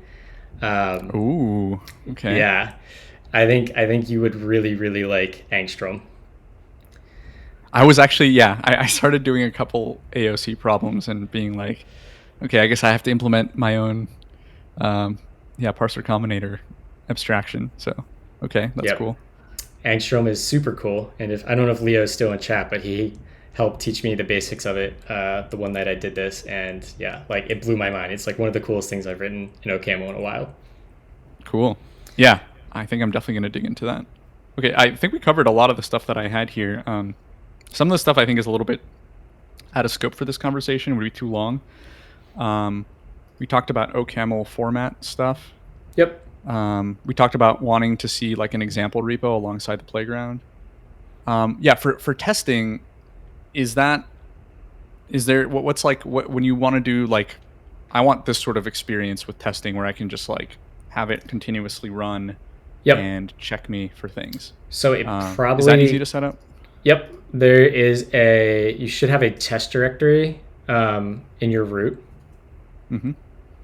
And if you come in here and look at that Dune file, you would just want to add your library here. Let me go look at my actual syntax. It's been a while since I actually set up a new repo with the test directory.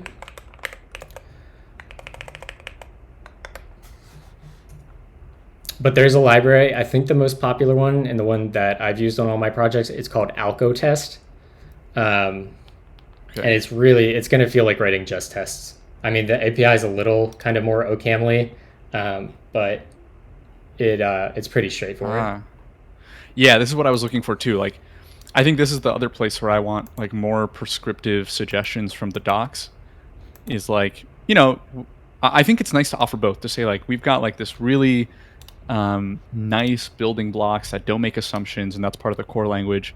By the way, if you want to get started quickly, like maybe use this thing, right? And I haven't really scoured the docs for testing, so maybe it's already like that. But so okay, that's cool.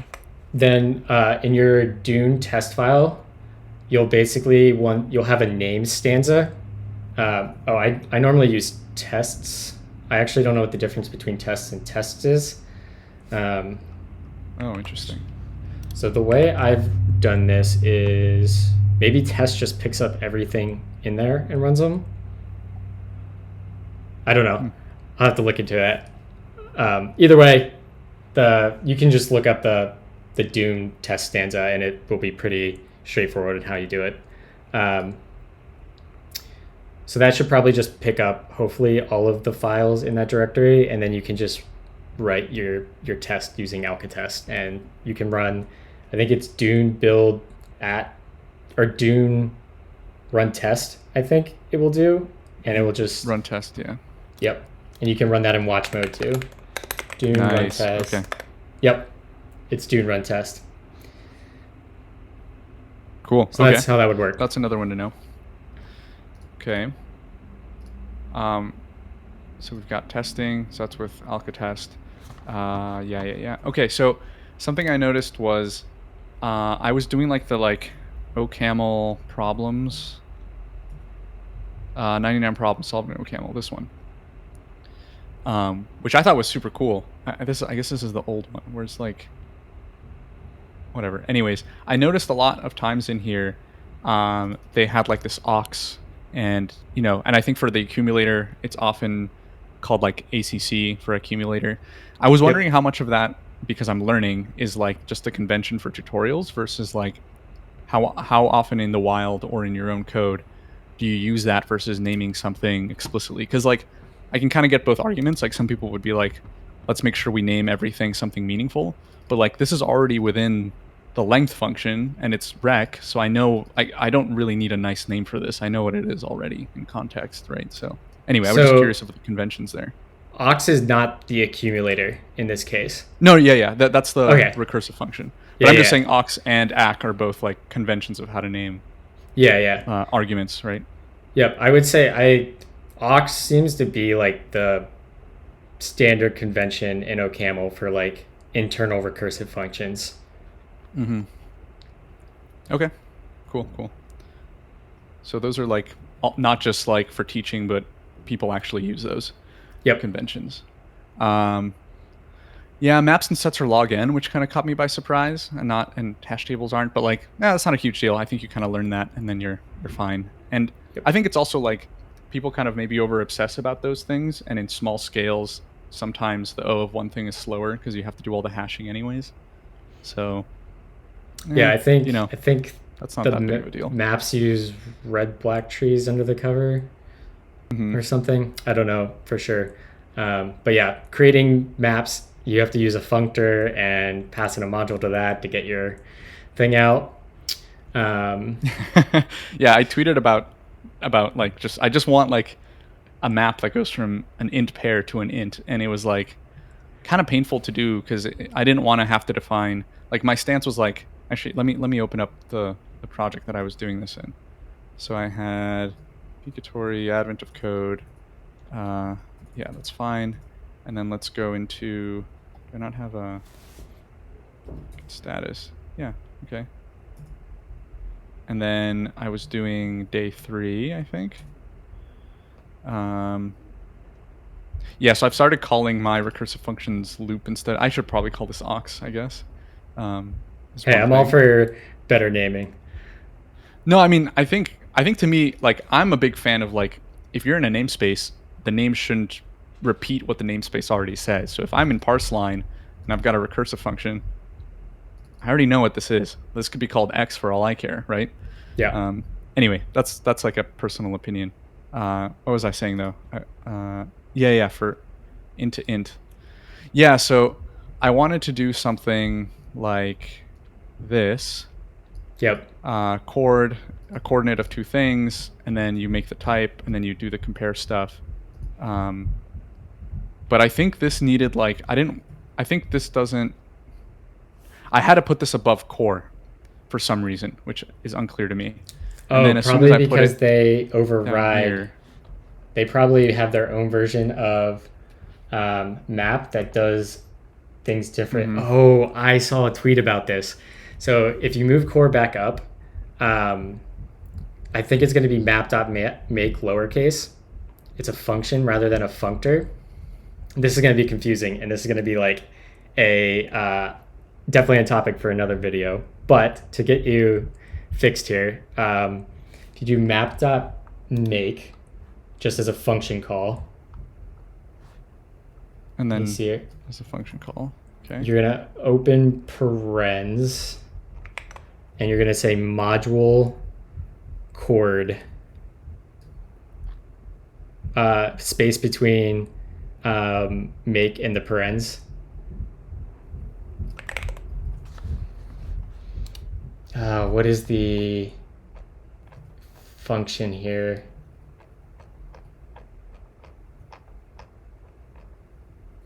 But basically, there's this thing called a first class module. And first class modules are like, OCaml basically has like kind of two languages in it. It has the module like language, and then it has your normal just like programming language. And they're kind of like in these two different spaces.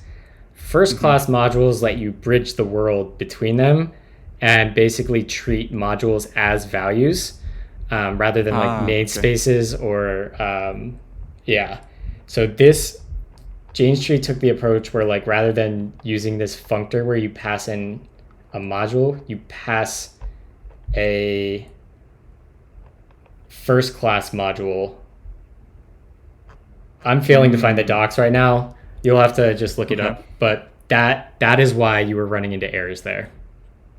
Yeah, I guess like that's definitely good to know why. I think the like specifically the thing I want is let's pretend we're not using core and we're just doing things like this. Yep. I guess this isn't so bad because you're just passing in like the built-in compare and it just happens to know how to do pairs of ints. Maybe. Look at the function definition of that. Oh, I don't have LSP stuff in here for some reason. Yeah, I think I haven't run Dune build and yeah, whatever. I can just open this up. Let me just open this up in VS Code to get the LSP stuff for today, and then I can figure it out in a second. So compare. So it's taking in it must.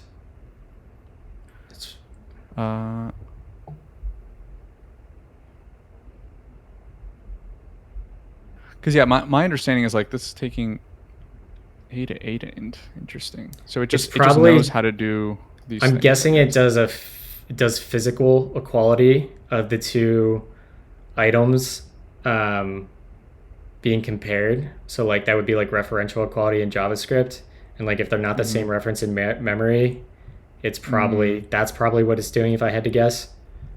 And the question is if I do something like let x equals 1, 2, and then I say let y equals 1, 2, I don't know enough about OCaml at the moment to know if non-primitive things like these two tuples would have the same representation. I would assume no. I would assume they'd point to two different, or would they? I guess they're immutable, so they could. Like, we could open up UTOP and check if you haven't used UTOP yet. But I guess that's the point is like, I don't want to think about that. So what I want is to just say, I have this thing, and I want non-referential comparison to happen, which is why I was like, oh, core does that, right? I can do like at deriving what compare, and you need the other things too, like sex t and whatever it is. I forget all the incantations, and then you don't have to define this thing, right? Yeah, it will generate that for you at compile time, like a macro. Yeah. So I think that was what I was missing, was like, I just want like to define a type and to get a composite type like chord from that, that so I can make maps out of it, and getting from A to B there, without having to define compare or understanding what compare was, or understanding that, oh, to do that I need preprocessors, and like that was a big hoop to jump through, I think, for me. Yeah. I don't know if there's anything to be done there, because like Probably yeah, just this isn't documentation. so bad, but yeah. Yeah, I don't know. And maybe even just like confirming that, like, yeah, this is how you do it. Like, it's and I don't think it's that much boilerplate or anything. I'm not complaining about that. I just want to be told, like, am I doing it right? Like, is this how you'd recommend to do it? It just seems like there were a lot of decisions there, and I don't have confidence that I took them all correctly. This is how I've made my maps Yeah, yeah. and sets, I guess. Cool. I think that's pretty much it. These last two are, yeah, this is not a big deal. This is just like a function that I can make, whatever. And this is just something I want to learn about. I know in Rust there's a way to do like, you can do something like function blah. Man, I forget Rust syntax now. I'm just going to make it up, whatever. We're in OCaml. Let's just pretend it's a function. You could do something like that, and you could start doing computations, right? Yep. And let's say that these all are like, excuse me. If these are all like returning options or results or some other type of monad or something, you could do something like that to like exit early. Yep. And I think there's like, from what I understand, preprocessor things you can do in OCaml. Like you can have special let things that do that. That's actually not even a preprocessor feature. And Base might even have like a let package under result and option. You can define your own let operators. So if you just like go up a line, this is going to be like, this could be a whole talk on its own. Yeah, if you do let star or whatever you want equals option.bind, that basically would be like, that's equivocally saying that if I do let percent my variable equals some expression that returns an option, if it returns the sum variant, I want to unbox it and assign it to my variable. Or if it returns the none variant, I want to immediately return from my scope with the none value. Okay, and yeah, option.bind is like, bind is the monadic thing for that, for option. That makes sense. Yeah, and then I'm guessing result is similar, where it would Same exact unbox thing. the success and then return early the fail. Yeah. Okay. Yep. One thing I do a lot in my projects is I'll make like a common library, and then I'll have a syntax module in there. I can show you an example of how I do this. Yeah, I was doing that for like this thing. I wanted this thing to exist. Yep. So I just like invented it. That Yeah, because is I one of wanted to be able the- to just define a function without the input, right? Yep. Yeah. That's actually sick. I'm probably going to add that to my... Because I always want compose too, and I end up just like writing it by hand. I think from what I was reading, though, if you're doing this in userland, the compiler can't optimize this as well as it normally can with pipes. So, you know, don't use this in something critical that needs performance. But Pick your poison. for me, it kind of reads nicer. So I just dropped in chat, like I pretty much copy this file to like all my projects. Oh, nice. Okay, cool. And I know you. So- I don't know if. Yep. Go ahead. Interesting. So you have this operator. So okay. So what if I have a pipeline of things like this, and let's say that each of these things was returning an option or something, and so I want to use my fancy bind operator, which you defined like that. Do I replace my pipes with those? Yep. Okay. exactly. Nice. Okay, that's what I wanted to hear. Perfect. The other thing I would call out is LWT. If you haven't worked with it yet, that's like, it stands for lightweight thread. It's like one of our async libraries. It works exactly like a promise. So if you see like a type that's lwt.t, you can read that as promise. In fact, describe the world. OCaml recently 5.0 came out with multi-core. So there's a bunch of new like async stuff coming out right now. But LWT is like the go-to. Yeah. Cool. Awesome. I'm trying to think if there's... I think that's basically all the stuff I was wanting to get my mental model around. So, yeah. Sweet, Feeling man. pretty good about it. Yeah, I mean, I think it's just like, to me, this, like, writing this code just felt so good. Like, it just feels like there's no incidental complexity. It's all inherent to the problem, you know, which is like so I've nice. found with OCaml that, like, one, it's fun to write. Like, when you get like a pipeline like this just working, it's like, it just feels so good.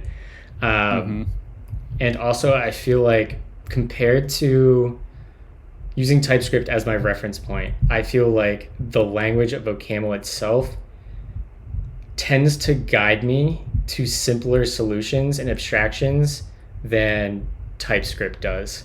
Like, just by the inherent language features and constraints imposed by the language, I feel like it just, like, if you try to do something too complex or something that's not idiomatic, like, you're gonna bump into pain points and be like, this is kind of hard to do. I should rethink about what I'm doing, and if I can just do something simpler.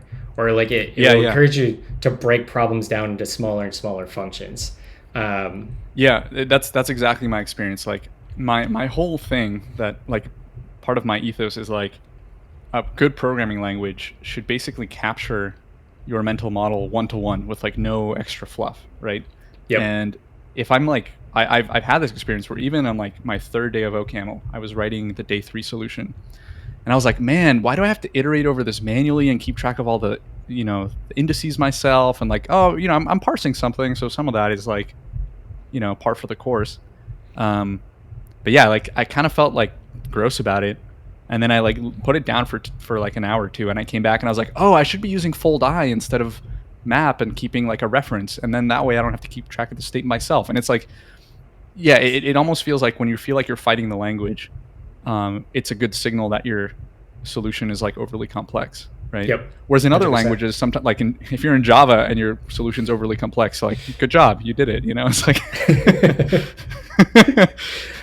I tweeted the other day, I genuinely think the Gang of Four book has probably cost companies more money than like null or undefined values. Like the amount of time that like enterprise shops have spent on designing these like super complex UML diagrammed things after that book is probably a net loss for the world.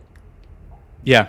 It's like, if I'm explaining to a little kid how a swing works, and I'm like, there's ropes and there's gravity and there's like a seat, and those are the words I would use, and then my code should like reflect that. If I'm starting to create like a rope creator factory abstract bean class, like, you know, you've gone wrong. Like, you would never say those words when explaining what a swing is in normal life. So why are you doing it in your code, right?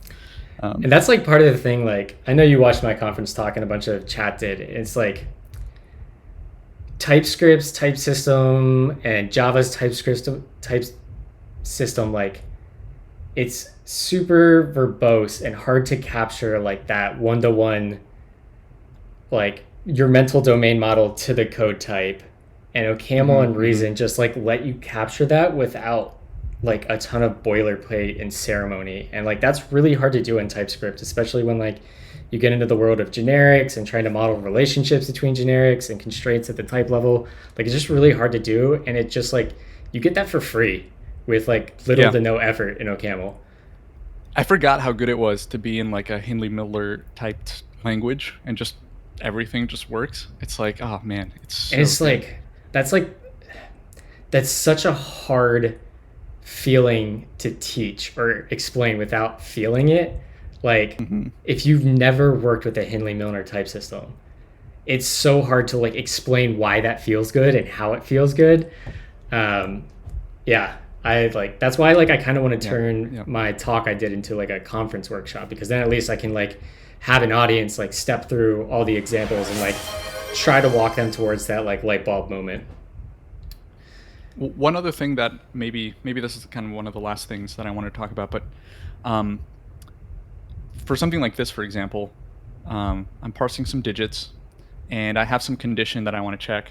And I could model this thing as a big match statement, but I'd have a lot of cases that are like, underscore when some condition. And then it just feels like I'm just doing if statements. So like, why not just do if statements directly? So I wasn't sure exactly like what to do there. But then the thing that I don't like about this is it nests this further computation like in a level because of the else. And I kind of wish like if I'm doing an early return, this should be like that, and my happy path shouldn't get like indented, right? So I can read like, oh, precondition, let's keep going. The precondition's like checked already, right? And I kind of like this flow better. So I've been like manually formatting my OCaml for a little bit just while I'm getting to grips with the language. But yeah, that's just a complaint in general. I just think like I want to keep, this is like I said, my indentation to the left. Something you could configure with OCaml format. I know I don't use change. I use the default profile, and then I set like a couple things. Like I like putting 2 semicolons at the bottom of an expression block, which comes with the Jane Street thing. Yeah, so it would do that, and then it would tab over to the left, and that like just lets me see at a quick glance like where my block is, where it ends. And then I think I have some tabbing changes with maybe nested match statements, which is similar to what you're saying. But yeah, that's going to be like the same deal with like configuring prettier to your preference or your team's preferences. Yeah. I guess so ignoring ternaries, because I have a whole, I tweeted about this the other day with ternaries, but I should write a whole blog post about that. But ignoring ternaries in JavaScript and how prettier formats them, the rest of how prettier formats things I can like get on board with for the most part. And I think that's kind of like the guiding principle there, again, to me, is I want to write my business logic in a way where like my preconditions and stuff like that don't get in the way of like the happy path or like the core logic or like the complex part, right? And that's why I'm like so keen on like keeping this stuff indented to the left, so I don't have to like that's a great point. I my head all the way. But that would almost be like worthwhile, like starting a discussion on the OCaml forums or like the OCaml like format repo for the or the default profile, because I think that's a really good point. Now, who knows? Maybe since I don't have this explicit scope here, it is harder to track in a harder, not as trivial case as this example, and that's why they do it, right? But like, I don't know. I feel like something could be done there. So yeah, I can bring it up. Sweet. Well, I've got to bounce here shortly, but thank you so much for coming on. This was fun. Definitely want to get into doing some like Melange, ReasonML, remix content. So I'll probably try to plan some of that out over the holidays, and maybe we can collab on some more stuff, man. This was fun. Yeah. If I get excuse on helping out with OCaml stuff, I'll hop on for sure. If I can be like, I'm doing OCaml stuff for work, guys, like that's the dream, right? So hell yeah. Sweet, man. Well, you want to pitch anything else before we wrap up here? I don't know. Not really. Like I said, I work on Remix. If you're into web apps, the best thing I can say about Remix is like go do the quick start. Like anything I say is not going to be as good as at selling it as that. And when I say selling it, it's completely free. We don't offer hosting or anything. So we literally don't get any money if you use Remix. So we just think it's good. So the only other thing is, you can find me on Twitter, like I said, Pikatori. And there's a link to my blog there as well, which I haven't updated in forever. But there's a couple things that are actually relevant to what we talked about, like the ternary stuff. I've got a post about that. Actually, like I've got a post about redesigning function notation in JavaScript and why I prefer arrow functions. And OCaml has a lot of those things. Like functions are just values, and so you just use let to define them because they're just other values, right? And like I like that parity with other values. Whereas if you use like the function keyword in JavaScript, it gives you this affordance that functions are different and you might not be able to use them the same as values, which I don't enjoy. So yeah, there's a lot of things like that that I think are pretty relevant to OCaml that I think about a lot. Like I said, compilers, language design is like near and dear to my heart. So yeah. Yeah, well, like I said, definitely check out Angstrom because I think you're going to really dig that based on your background. Yeah, for sure. Will do. Sweet, man. Well, thank you so much. Thank you, chat, for sticking around. And I will catch y'all later. See ya.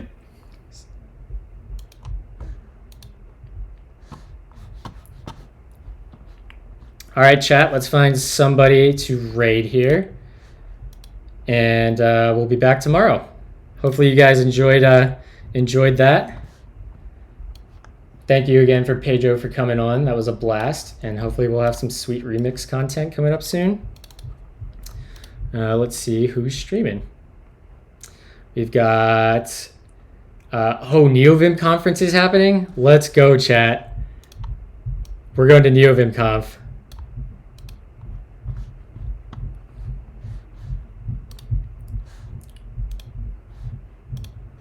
Let's go.